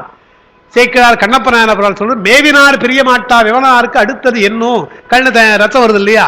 பெருமானுக்கு அவரை பிரிய மாட்டார்கள் யாரும், அவர் சேர்ந்தாலும் பிரிய மாட்டார்கள், யார் இவருக்கு தொலை செய்தார்கள் என்று மேவினார் பிரிய மாட்டா விமலனாருக்கு அடுத்தது என்னும் பாடுறார். அதுபோல துறப்பிலி தன்னை தொழுமின்கள், தொழுதால் மரப்பிலி அவன் நம்மை மறக்க மாட்டான். மாயா விருத்தமாமே, மாயா என்றால் மாயை, மாயா காரியங்களினால விருத்தம் என்று சொன்னால் அவையெல்லாம் மாறும். மாயை எல்லாம் நல்மாயம், திரோதார சக்தி எல்லாம் அருட்சக்தியாக மாறும் என்று மாயா விருத்தம் என்று சொல்லி உங்களுக்கு மெய் உணர்வு தோன்றும். மாயை என்பது நீங்கி உங்களுக்கு எல்லா பொருள்களும் மெய் உணர்வு தோன்றும் என்றாரு. இங்க துறப்பிலி என்பதற்கு நன்மை செய்து அவரை விட்டு நீங்காதவன் என்று விளக்கம். மாயை என்பது அஞ்ஞானம், நேற்றோட சொன்னேன். அதற்கு மாறு, எனவே ஞானம் என்பது பொருளாயிற்று. மாயா விருத்தம்ன்றதுனால, விருத்தம் என்றால் அதுக்கு மாறானது. மாயை என்பது அஞ்ஞானம், அதுக்கு விருத்தம் நேர் மாறாக இருப்பதாலே மெஞ்ஞானம் என்று வைத்தோம். இறைவனை மறத்தல் நேற்று சொன்னேன், இறைவனை மறத்தல் அஞ்ஞானத்தால் உண்டாவது. எனவே மறவாமையாகிய மெஞ்ஞானம் உள்ளதாகும். அடியார்கள் எனவே மறவாமையை கேட்கிறார்கள். இமைப்பொழுதும் என் நெஞ்சில் நீங்காதான் மேவினார் பிரியமாட்டா விமலனார் என்ற திருமொழிகளாலும் மறவாமை வேண்டுதலை பிறவாமை வேண்டும் மீண்டும் பிறப்புண்டேல் உன்னை மறவாமை வேண்டும் என்று காரைக்கால் அம்மையாரும், புழுவாய் பிறக்கினும் புண்ணியா உன்னுடைய மனத்தை வழுவாதிருக்க வரந்தர வேண்டும், எத்தால் மறவாதை நினைக்கின்றேன் மனத்து உன்னை என்றெல்லாம் அவர்கள் பாடுகிறான்னு சொல்லிட்டு இந்த விருத்தம் நரிவிருத்தம் என்று ஒன்று அந்த விருத்தத்துக்காக சொல்றது அது போடுறார். அது என்ன எழுதுறார், மாயா விருத்தம் மாயா காரியங்களை சொல்ற பொழுது உலகப் பொருள்கள் மட்டும் மயக்கினா தப்பு கிடையாது, தெய்வங்களே மயக்குதுன்றார். எந்த தெய்வத்தை வணங்குவதே தெரியல இல்லையா, அது சொல்றாங்க. இப்போ நாம் எவ்வளவுதான் எவ்வளவு சொன்னாலும் கூட பல தெய்வங்களை நம்ம வச்சுதான் இருக்கிறோம் இல்லையா, எல்லா தெய்வங்களையும் வைத்துக் கொண்டிருக்கிறோம் இல்லையா. அது கூட சொல்றார் நம்முடைய அப்பர் பெருமான் சொல்ற பொழுது, அதுவும் கூட மாயா விருத்தம் தான். உலகப் பெயரை தருகின்ற தெய்வங்களை வணங்கினாலும் அதுவும் மாயைக்குள்ளே அகப்பட்டு கொண்டதுதான் சொல்றதுக்கு தான் அந்த பாட்டவர் சொல்றார். என்ன சொல்றார், எரி பெருக்குவர்னு ஆரம்பிச்சார். எரி பெருக்குதெல்லாம் வேள்வி செய்தல். வேள்வி செய்கிற பொழுது அந்த எரியே அக்னி, அவனே அக்னி தேவன். அக்னி தேவன் மூலமாக பல தெய்வங்கள் மற்ற தெய்வங்களை எல்லாம் வணங்குறாங்க. அது வேள்வியில வணங்குறது கர்மகாண்டிகள் சொல்றது. இந்த கர்மகாண்டிகள் வேதங்களுடைய கர்மத்தில் சொல்லப்படுகின்ற தெய்வங்களை வணங்குகின்றவர்களைத்தான் திருவாசகத்தில் சமயவாதிகள் என்று சொல்றார். சமயவாதிகள் தத்தம் மதமே அமைவதாக அரற்றி மறைந்தனர் என்று வருது இல்லையா. வேள்வியிலே இருக்கின்ற பல தெய்வங்களை வணக்கம் செய்து எங்கள் தெய்வம் பெரிய தெய்வம், உங்கள் பெரிய தெய்வம் என்று சொல்லுகின்ற அவர்கள்தான் சமயவாதிகள் என்று அங்கே எழுக்கிறார். அதை எழுக்கிறார். எரி பெருக்குவர், எரியை வளர்க்கிறார்கள். எரி ஈசனது ஒருவருக்கம் ஆவது உணர்கிறார். நெருப்பு என்பது பெருமானுடைய வடிவம் அல்லவா என்றார். பஞ்சபூதங்கள்ல நாம பஞ்சபூத ஸ்தலங்களை வைத்திருக்கிறோம். எல்லா நிலம் நீர் தீ காற்று எல்லாமாகத்தான் இருக்கிறான். இருந்தாலும் பெருமானை பற்றி சொல்ற பொழுது ஒளி வடிவாக இருக்கிறான், பொங்கழல் உருவனாக இருக்கிறான், என்றெல்லாம் நம்ம அனைத்தும் அதிகமாக சொல்லுவோம். ஆதியும் வந்தமில்லா அரும்பெரும் சோதி, சோதியே சுடரே சூழல் விளக்கே என்றெல்லாம் பெருமானை சோதிமயமாகத்தான் நாம் வணங்குகிறோம் என்று பார்க்கிறோம். அதற்கு என்ன காரணம் என்று சொன்னால், நெருப்பு என்று வைத்துக் கொண்டால் அந்த நெருப்பினுடைய வடிவம் நிறம் சிவப்பு. முதல்ல நெருப்பினுடைய வடிவம் சிவப்புங்க. அதை ஏன் நான் சிவப்புன்னு சொல்றேன்னு சொன்னா, தர்க்க மரத்துல நெருப்பு வெள்ளைன்னு சொல்லுவாங்க. அவங்க நெருப்பு சிவப்புன்னு சொல்ல மாட்டாங்க. தர்க்க மரத்தில் நெருப்பு வெள்ளைன்னு சொல்லுவாங்க, நாம் சிவப்புன்னு சொல்லுவோம். பொங்கடல் ஒருவன் பூதநாயகன் காரைக்கால் அம்மையார் பாடுகிற பொழுது கையில நெருப்பு வச்சுட்டு இருக்காரு இல்லையா, அதை சொல்றார், அழகா சொல்றார். பெருமானே உங்க அங்கை என்றார். அங்கை என்றால் உள்ளங்கைன்னு, அகங்கை இருக்கு இல்லையா, அங்கை இருக்குதல்லவா, இந்த அங்கை சிவப்பால அழல் சிவந்ததா, அடல் சிவப்புனால அங்கை சிவந்ததான்னு கேட்கிறார் இல்லையா. உடைய கை சிவப்பு அங்க தெரிகிறதா, அல்லது அந்த நெருப்பை கையில் வச்சுக்கலையா சுட்டு விடும் இல்லையா, சிவந்து போச்சா என்று கேட்கிறார். எனவே நெருப்பு என்பது நமக்கு சிவப்பு நிறம், செம்மை நிறம். எனவே பெருமானும் செம்மேனி அம்மான் என்று நாம சொல்லிட்டோம். உருவத்திலே பார்க்கிற பொழுது நெருப்பு வடிவாக இருக்கிறான்னா உருவத்திலே இதுவும் நிறம் அதுவும் நிறம், அப்படியே போச்சு. அதற்கப்புறம் சொல்லுகிற பொழுது நெருப்பு எப்பொழுதும் மேல் நோக்கித்தான் எரியும் என்று பார்க்கும். அதுபோல பெருமான் எப்பொழுதும் மேல் நோக்கித்தான் தெரிப்பானே தவிர, சொல்லுகிற பொழுது அவனுக்கு வேதங்களில் சொல்லுகிற பொழுது ஊர்துவரேஜஸ் என்று ஒரு வார்த்தை, ஊர்துவரேஜஸ் என்று சொல்வாங்க. ஊர்துவரேஜஸ் என்றால் ஆண்களுக்கெல்லாம் இருக்கின்ற விந்து இருக்கிறது அல்லவா, அது கீழாக போவது உலக இன்பம், மேலாக போனால் புருவனோடுக்கு போனால் ஞானம்ன்றாங்க. எனவே பெருமானுக்கு ஊர்த்துவதேசம் என்று சொல்லி அதைத்தான் சிவலிங்கம் குறிக்கிறது சொல்லுவாங்க. சிவலிங்கம் என்பது கூட அந்த பொருள்ல ஊர்த்துவரேஜஸ் என்பதை குறிக்கிறது என்று சொல்லுவாங்க. அப்ப நெருப்பு என்பது மேல் நோக்கி எறிவதுன்னு பார்க்கணும். அப்புறம் நெருப்பினுடைய குணம் என்ன என்று சொன்னால் சுடும், சுடும். அதே போல பெருமானும் சுடுவான், தண்டிப்பான், சந்தேகப்படவான், அவனும் தண்டிப்பான். அதே போல நெருப்பு இருக்கிறதே சரியான அளவாக வைத்தால் பக்குவப்படுத்தும், நம்மை பக்குவப்படுத்துகின்றான். அதே போல நெருப்பு ரெண்டு உலோகத்தை இணைக்கும், அதுபோல பெருமான் தன்னோடு அவன் நம்மை இணைத்துக் கொள்வான் என்று பார்க்கிறோம். நெருப்பு அதற்கு குற்றமே கிடையாது, மாசு என்பதே கிடையாது. அதற்கு பெருமானுக்கு மாசே இல்லை. அதே போல நெருப்பிலே போட்டால் மாசுள்ள பொருள்களெல்லாம் மாசு நீக்குவோம், அந்த நெருப்பு நீக்கும். அதுபோல ஆன்மாக்களை அவனோடு சேர்ந்தால் ஆணவம் என்ற குற்றத்தை நீக்கி சேர்த்துக் கொள்வான் என்று இதுபோல நெருப்புக்கும் இறைவனுக்கும் ஒப்புமை இருப்பதால் தான் பெரும்பாலும் சோதி வடிவாக சொல்லுதுன்னு அர்த்தம். அதற்கு மேற்பட்டு சொல்ற பொழுது சோதி என்பதற்கு ஒளி என்றாலும் அறிவுன்னு அர்த்தம். அரும்பெரும் சோதி என்றால் அளவிற்கு முறையான பேராற்றல் பேரறிவு அவனுக்கு உண்டு என்ற அர்த்தம். அதனால் அந்த வகையில் தான் நம்ம சொல்றோம். அதான் எரின்றார். இதெல்லாம் தெரியாம அக்னி வைத்துக் கொண்டு அது அவிசு சொல்றான், எரி பெருக்கிறானு. நெருப்பு என்றால் என்னன்னு தெரியுது, நாம் எப்படி சொல்றோம், வேதத்தில் எப்படி சொல்லப்பட்டிருக்குது என்று பார்த்து இன்னொன்னு சொல்றாங்க. நீ பார்க்கலாம், நமக்கு சிவபூஜை செய்யங்களுக்கு தெரியும். அக்னியை வளர்க்கிற போது ஒருவேளை நாம் அக்னி காரியம் செய்தோம் என்று சொன்னால் அதை சிவாக்னியாக மாற்ற வேண்டும் சொல்லுவாங்க. என்றால் சாதாரண விறகு போன்ற சூழ்நிலாம் இருக்கு இல்லையா, அந்த சமித்து சொல்றோம் இல்லையா, சமித்திலே வைத்து எரிப்பது இருக்குதே, அந்த கற்பூரத்தை வச்சு ஏற்றுறோம், நெய்யை ஊத்துறோம், அந்த எரிகின்ற நெருப்பு இருக்கிறதே அது ஜடாக்கினி என்று பார்க்கிறோம். ஏன் ஜடாக்கினி என்று சொன்னால் உடம்புல இருக்கிற சூடும் ஜடாக்கினி தான். ஜடராக்கினி என்று வயிற்றுல தீ இருக்குன்னு பார்க்கிறோம். கோபம் நமக்கு சடம், காமம் நமக்கு நெருப்பு. அதுபோல இவையெல்லாம் அக்னியாக இருந்த நெருப்பு தன்மையாக இருந்தாலும் கூட உயர்ந்தவை கிடையாது. எனவே எல்லா அக்னியும் உயர்ந்தது கிடையாதுக்காக ஜடாக்கினியாக இருக்கின்ற அக்னியை வளர்த்து சிவாக்னியாக மாற்ற வேண்டும் என்று சொல்லி வாகேஸ்வரன் வாகேஸ்வரன் என்று வைத்து செய்ய வேண்டும் என்றெல்லாம் நமக்கு சிவபூஜையில விதிக்கிறார் என்று பார்க்கணும். அப்ப ஜடாக்கினியை பூதாக்கினியை எப்படி சிவாக்கினியை ஆக்க வேண்டும் என்றால் அதற்குரிய மந்திரங்களை சொல்ல வேண்டும் என்றெல்லாம் நமக்கு சொல்லியிருக்கிறார்கள். இதெல்லாம் எதுவுமே செய்யறது கிடையாது. எரி பெருக்குவர்னர் இல்லையா, ஒண்ணுமே இவ்வளவு விஷயம் இருக்குப்பா இது தெரியாமல் எரி பெருக்குவான். அவ் எரி ஈசனது உருவருக்கம் ஆவது உணர்கிறார்னு வேடிக்கையா சொல்றேன். நானு எம்ஆர்ஆதாலும் சொன்னாரு, இந்த நெருப்ப போய் கும்பிட்றையப்பா ஊடு பத்திச்ச கும்பிட்றையான்னு கேட்டாரு. கேட்டு ஏமா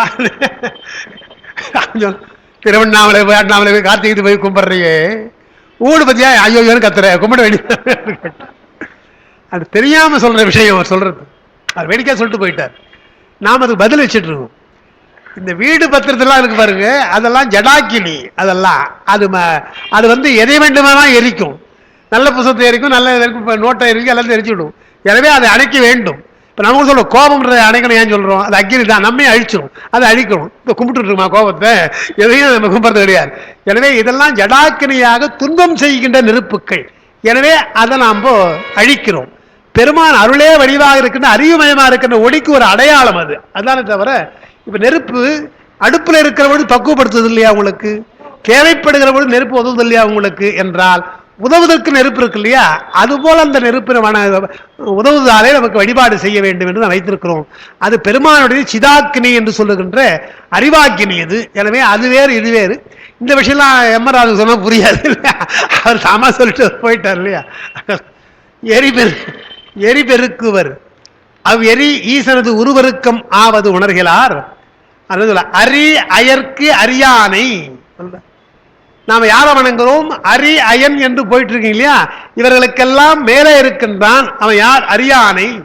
அந்த அரியானை அந்தனதும் சிந்தையானைன்னு சொன்னார் இல்லையா. அதுபோல அரியற்கு அரியானை அயத்து போயினர். கும்பிட்டு கும்பிட்டு பார்த்து ஒன்னும் பலனில்லையே என்று அயத்து போட்டாங்களாம். இன்னமும் அங்க சொன்னா அங்க சொன்னா எங்க சொன்னா ஒன்னும் முடியலையே, எத்தை தின்றால் பித்தம் தீரும் தெரியலையே என்று அலைகிற பொழுது நரிவிருத்தம் ஆகுவர் நாடரேனர். நரிவிருத்தம் கதை தெரியும் இல்லையா, திருத்தக்க தேவருடைய கதை அது. அதாவது அந்த நரி அந்த யானை ஒன்று இறந்து போச்சு, பாம்பு கிடக்குது இல்லையா, ஒரு மனிதன் கிடக்கிறான். இதெல்லாம் பார்த்து அப்பா யானை ஒரு மாசத்துக்காக இது 2 மாசத்துக்காக எல்லாம் சொல்லி நிறைய சாப்பாடு இருக்குது, ஒரு வருஷத்துக்கு கவலை கிடையாது என்று சொல்லிட்டு திரும்பிச்சான். திரும்பி பார்த்தா அந்த வேடனுடைய வில் இருந்துதான். வில்லுல ஒரு நான் இருக்கு இல்லையா, அந்த நான் தோல். இந்த தோலை முதல்ல இன்னைக்கு கொஞ்சம் சாப்பிட்றோம், கொஞ்சம் முதல்ல இன்னைக்கு இந்த வேலைக்கு என்று கடிச்சது. வில் அடிச்சு வாயை கிழிச்சு இறந்து போச்சுன்னு பாக்குறோம் இல்லையா. அதுதான் நரிவிருத்தம் சொல்லுவாங்க.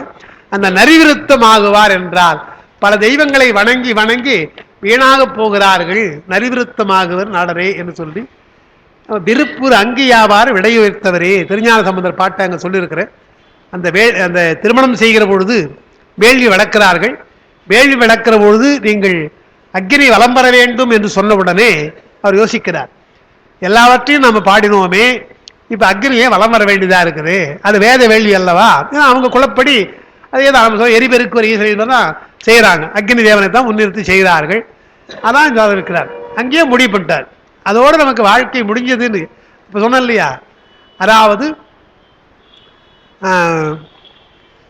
தன்னிலையில் தாழாமை தாழ்வுரேரில் உயிர் வாழாமை என்றார்.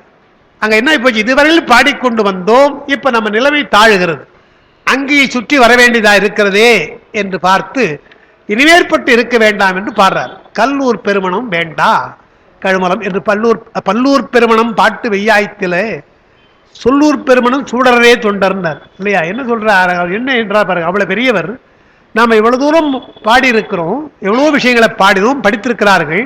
இப்ப போய் எரிவலம் வந்தால் நம்ம பார்த்து கேட்க மாட்டான், இவ்வளவு பாண்டிங்களையா, இந்த பாட்டை நீங்க ஏன் சுத்தி வந்தீங்க, உங்க பாட்டை எனக்கு தேவையில்லை என்று சொல்லுவாங்களே. நான் என்ன பதில் சொல்றது? சொல்லூர் பெருமணம் சூடலரே, ஏற்றுக்கொள்ள மாட்டார்களே, தொண்டர்கள் ஏற்றுக்கொள்ள மாட்டார்களே என்று சொல்லி நல்லூர் பெருமணமே நம்பானே நீதான் பதில் சொல்ல வேண்டும் என்று சொல்றார். நீங்க அந்த இடத்துல படிச்சு பாருங்க, சேக்கிழா ரொம்ப அழகாக அதை சொல்றார். பலம் வந்தாரா இல்லையா என்று தெரியல, ரொம்ப அழகாக அதை புடிச்சிட்டார். அப்படி எண்ணுகிறார்னு சொல்றார். எண்ணி வலம் வந்துட்டாலும் முடிஞ்சு போச்சு சொல்றாரு. இங்க விருப்புறும் அங்கியாவாறு விடை உயர்த்தவரே, நெருப்பு வடிவாக பெருமான் இருக்கிறான் அவன் தான் என்று எண்ணுகிறார். அதாவது சிவாகிரியாகத்தான் எண்ணுகிறார். சுத்தி வர்ற பொழுது மற்றவங்க இவர் என்றார். மற்றவங்களுக்கு தெரியுமா நான் சிவாகிரி தான் சுத்தி வரேன்னு சொல்ல முடியுமா? என்னையா இதனையா சுத்தி வந்தேன்னு கேட்பாங்க. ஆக அதுவும் வேண்டாம் என்பது சேக்கிழார் என்ன பண்றார், அக்னியை சுற்றி வந்தாரா இல்லையா என்று தெரியாமல் விடை உயர்த்தவர் அங்கேயா விருப்புறும் அங்கேயாவார் விடை உயர்த்தவரே என்று எண்ணி கோயிலுக்கு சென்றான்ட்டார். அது நேராக கோயிலுக்கு புறப்பட்டாலும் பாடுறார். அங்கே சுற்றினாரா சுற்றவில்லையா என்பதை அதிகமாக சொல்லலை. நான் இந்த இடத்த காசு பிள்ளை கூட படிச்சு பார்த்தேன். திருஞான சம்பந்தருடைய சரித்திரத்தை அவர் எழுதா சரியா, அவர் அங்கேயே சுற்றினார் தான் சொல்றார். விடை உயர்த்தவர் எண்ணியதாலே சிவாக்கினியாக சுற்றி கொண்டு கோயிலுக்கு செல்கிறார் என்றுதான் பாடுறார். சேக்கிழார் மட்டும் அதை தெளிவாக சொல்லல, சுற்றி வந்தாலும் சொல்லாம கோயிலுக்கு சென்றார் என்றுதான் அப்படி பாடுறார். அதனால எவ்வளவு பெரிய சிக்கல் அவங்கெல்லாம் வந்துருக்கு பாருங்க இல்லையா. அதெல்லாம் என்ன பண்ணார், தன்னிலை பொழுது தாழ்ந்து விட்டார். அப்போ திருமணத்தின் பொழுது இப்படி நடக்கிறதே என்று சொல்லி இனி உயிர் வாழாமை, இனிமேற்பட்டு நமக்கு இருக்கக்கூடாது என்று அவர் முடிவு செய்கிறார்னு பார்க்கணும். அதுக்காக எழுதுறேன். எரிபெருக்குவர் அவ்வெறி ஈசனது உருவருக்கமாவது உணர்கிறார், அரை அயற்கு அறியான ஏற்று போய் நரிவிருத்தமதாகுவர் நாடரே என்று சொல்றார். அதனால பெருமானை வணங்குற பொழுது அப்படி வணங்கினால் அவனும் நம்மை துறக்க மாட்டான் மறக்க மாட்டான் என்பதோடு இருக்கு. அதோட இன்றைக்கு நிறுத்தி வைப்போம். அடுத்த வாரத்துக்கு நாம் எடுத்து தொடர்ந்து நின்ற ஆணை என்பதை பின்னாடி தொடர்ந்து நாம் பார்க்கலாம் என்று கூறி ஒரு அரிய வாய்ப்பினை நமக்கெல்லாம் தருகின்ற நம்முடைய ஞானமையா அவர்களுக்கு என்னுடைய தனிப்பட்ட முறையில் நன்றி கூறி இருந்து கேட்கின்ற பெருமக்களா உங்களுக்கெல்லாம் இந்த நேரத்தில் நான் நன்றி கூறி அமைகின்றேன். வணக்கம்.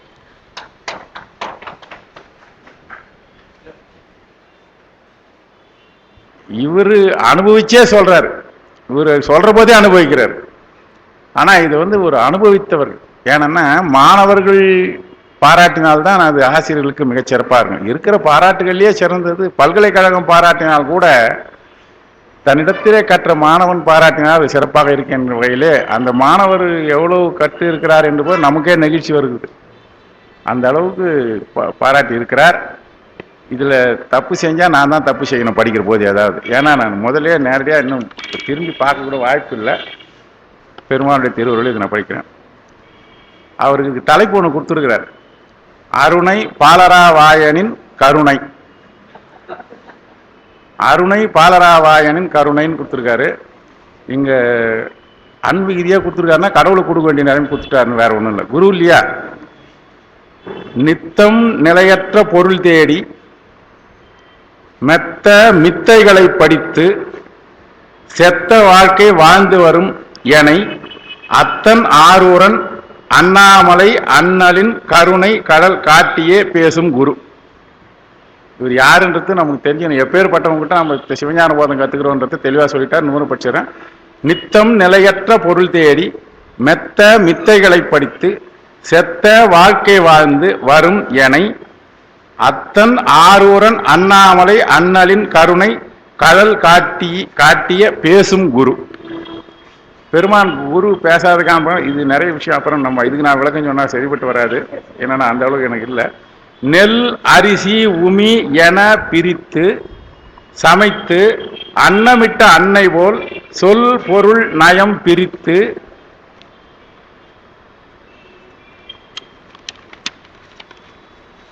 சிவசத்தினை இட்ட பூரண அன்னை. நெல் அரிசி உமி அங்கிட்ட சிவஞான போட்டில் வருது. நெல் அரிசி உமி போல சமைச்சு சாப்பாட்டை கொடுக்குற மாதிரி இப்ப சிவசத்தை கொடுத்தாரு. பக்தியினால் பரமனை காட்டலாம். சாரி, பக்தியினால் பரமனை கட்டலாம். தமிழில் நெக்குருக பாடினால் இறை ஈசன் தட்டுவான் உன் பரம் என பட்டு அயர்ந்து எழுத்தாய் பகரும் பணி. ரொம்ப இது பண்ணி சிவஞான போதம் படிச்சுக்கிறார் இல்லையா? பக்தியினால் பரமனை கட்டலாம், தமிழில் நெக்கு உருக பாடினால் இறை ஈசன் தட்டுவான் உன் பரம் என பட்டயத்து எழுத்தாய் பகரும் பணி. அதாவது அவ்வளவு அச்சகரமா சொன்னாரு. அதுக்கு திருமுறையை கொஞ்சம் கொடுத்துருக்காரு. ரொம்ப சந்தோஷம். இவர் திருமுறை இல்லாத எது வர்றாரு.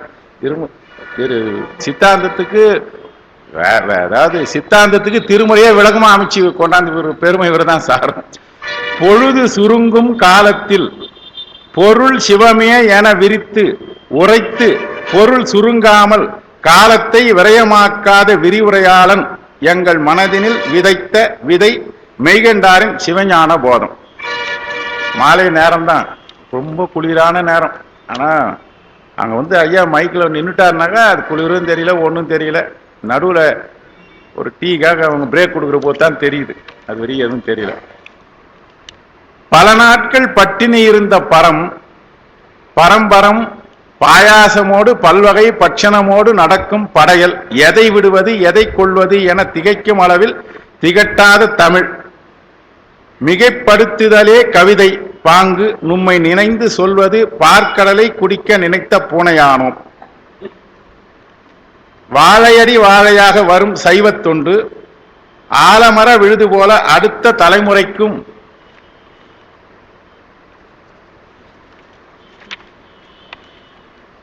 படர்ந்து விரியும் ஆன்மீக தொண்டு.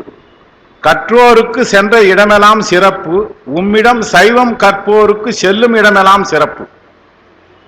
பள்ளியில் படித்த நாள் முதல் தெள்ளிய செய்திகளை உள்ளன்போடு பகிரும் ஓர் பாங்கே அழகு. பள்ளியில் படித்த நாள் முதல் தெள்ளிய செய்திகளை உள்ளன்போடு பகிரும் ஓர் பாங்கு. உண்மைதான். அப்பா நான் படிக்கிற போது எனக்கு புரியல, அப்புறம் தான் புரிஞ்சிருந்தார். அது என்பதை எது என அறிவித்தாய், ஏதோ என இருந்த எமக்கு இதோ என சிவத்தை காட்டினீர். எங்கோ எப்படியோ என என்பவர்க்கு ஒரு 4 வரி தான் ஒரு பக்கத்துக்கு, அவ்வளவு பெரிய எழுத்து. உய்விக்கிறார். ஆன்மாவிற்கு என நவின்றீர், உம்மை கண்டபோது அவ்வுண்மையெல்லாம் விளங்கியது. சிரிப்பினால் முப்புறம் எரித்தார் சிவன், நும் புன் சிரிப்பினாலும் எம் மும்மலமும் நன்று அகலுகிறது. 5 எழுத்தினால் நடு எழுத்து பதி, இது நீவர் புகன்ற பழம் விதி. இதில் ஓர் பொருத்தம் தாங்களும் ஓர் நடுப்பாலகன். அர்த்தம் புரியல. 5 எழுத்தில் நடு எழுத்து பதி, இது நீவர் புகன்ற, நீவிர் இல்லையா, நீவிர் புகன்ற பழம் விதி. இதில் ஓர் பொருத்தம் தாங்களும் ஓர் நடுப்பாலகன். பன்னாட்களாய் மனதில் ஓர் அவா, வரலாற்றினையும் பல நட்பினையும் சந்திக்கையில் சொல்லுவோம், இருமாழ்ந்து எமக்கு பாலராவாயனே ஆசான். யாமும் வரலாற்று முக்கியம் உள்ளோரிடம் பயின்றோம் பழகினோம், வரும் தலைமுறை வியக்க. எதற்கெடுத்தாலும் பாலனாய் பொங்கி திரிந்த எம்மை, எதற்கெடுத்தாலும் பாலாய் பொங்கி திரிந்த எம்மை உம் உபதேச உரையில் கேட்ட துளியினால் தயிரானோம். இனி நல் மத்தினால் கடைந்து வெண்ணெய் ஆவோம், உருக்கி உள்ள நெய்யால் ஈசனடி சேருவோம். பரவாயில்ல, அவ்வளவு பேருக்கு ஞானசம்பந்தர் கூட்ட, இது மெய்கண்டார் கொடுத்த மாதிரி. தாமுகந்த மேனி பல உண்டு, அதில் ஒன்று வெண்ணெய் நல்லூரில் மெய்யாய் வீற்றிருக்கிறது. தமறு உகந்த மேனியாய் பல உருவ அருவ அருவுருவ சிவலிங்க குரு மூத்தங்கள், ஞான குரு தானேயான மேனி தம் மேனி. இனி குறையெனில் குறைந்த நாட்களில் முடித்ததே குறை. எங்களுக்கு ஒரு குறை இருக்குது, குறைஞ்ச நாட்களில் முடிச்சிட்டீங்களே குறை. மீண்டும் அடியார் கூட்டம் அனைவரும் சந்திப்போம் அறநடியில். எவ்வளவு தெளிவா சொல்லியிருக்கிறார். ஒரு கவிதை நடையோட இவ்வளவு அருமையா சொல்லியிருக்கிறாரு. இப்ப தெரியுது, நம்ம கூட இது மாதிரி தான் அவருக்கு சொல்லணும்னு நினைச்சிருந்தோம். இவர் அங்க முடிச்சிட்டு வந்துட்டாரு. நீங்க நினைக்கிறதான் நான் சொல்றேன். இவர் முடிச்சிட்டு வந்துட்டாரு சொன்னாரு, இன்னும் நமக்கு முடிக்க போறாரு. ஆனா நம்ம ஒரு தைரியம், திருமந்திரம் இவ்வளவு சீக்கிரம் முடிக்கிறதா இல்லை.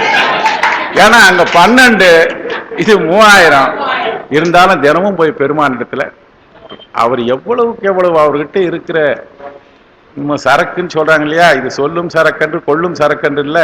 அதனால் நமக்கு எல்லாம் பெருமான் நிறைய கொள்வதற்காக வாய்ப்புகளை கொடுக்க வேண்டும் என்று நாம் இறைவனிடத்தில் பிரார்த்தனை செஞ்சா எது கொடுக்க மாட்டார் பெருமான் என்கிற வகையிலே பெருமானுடைய திருவுருளை வேண்டி அவருக்காகவும் அடியார்களுக்காக வேண்டுவோம். நான் இன்னும் ஒரு செய்தி தான் இன்னைக்கு சொல்லணும்னு வந்தேன், ஆனால் அப்படியே போயினே இருக்குது. நாளைக்கு அதை தொடர்ந்து அடுத்த வாய்ப்பு இருக்கிற போது போய் வரிசையாக பார்க்க போனாக்கா, இந்த மன்றத்திலேயே 6ஆம் தேதி திருமுறை, அதற்கப்புறம் 8ஆம் தேதி திருமுறை அருட்பணி மாளிகையிலே ஒரு நாள் விழா, அதுக்கப்புறம் 11, 12 புதன் வியாழன் இங்கேயே திருமந்திரம் இருக்கிறது. இது ஞாபகம் வச்சுங்க. 6, 8, 11, 12 காதி மாநகரம் உங்களுக்காக காத்திருக்கிறது. ஐயா அவர்களும் வருகை தர காத்திருக்கிறார். அவரை நாம் பருகுவோம் மகிழ்வோம் என்கின்ற செய்தியை கூறி, அடியனுக்கு வாட்படித்த எங்களுடைய நண்பர் அவர்களுக்கும் நன்றியை கூறி இப்பொழுது வாழ்த்து. வான்முகில் வளாது பெய்க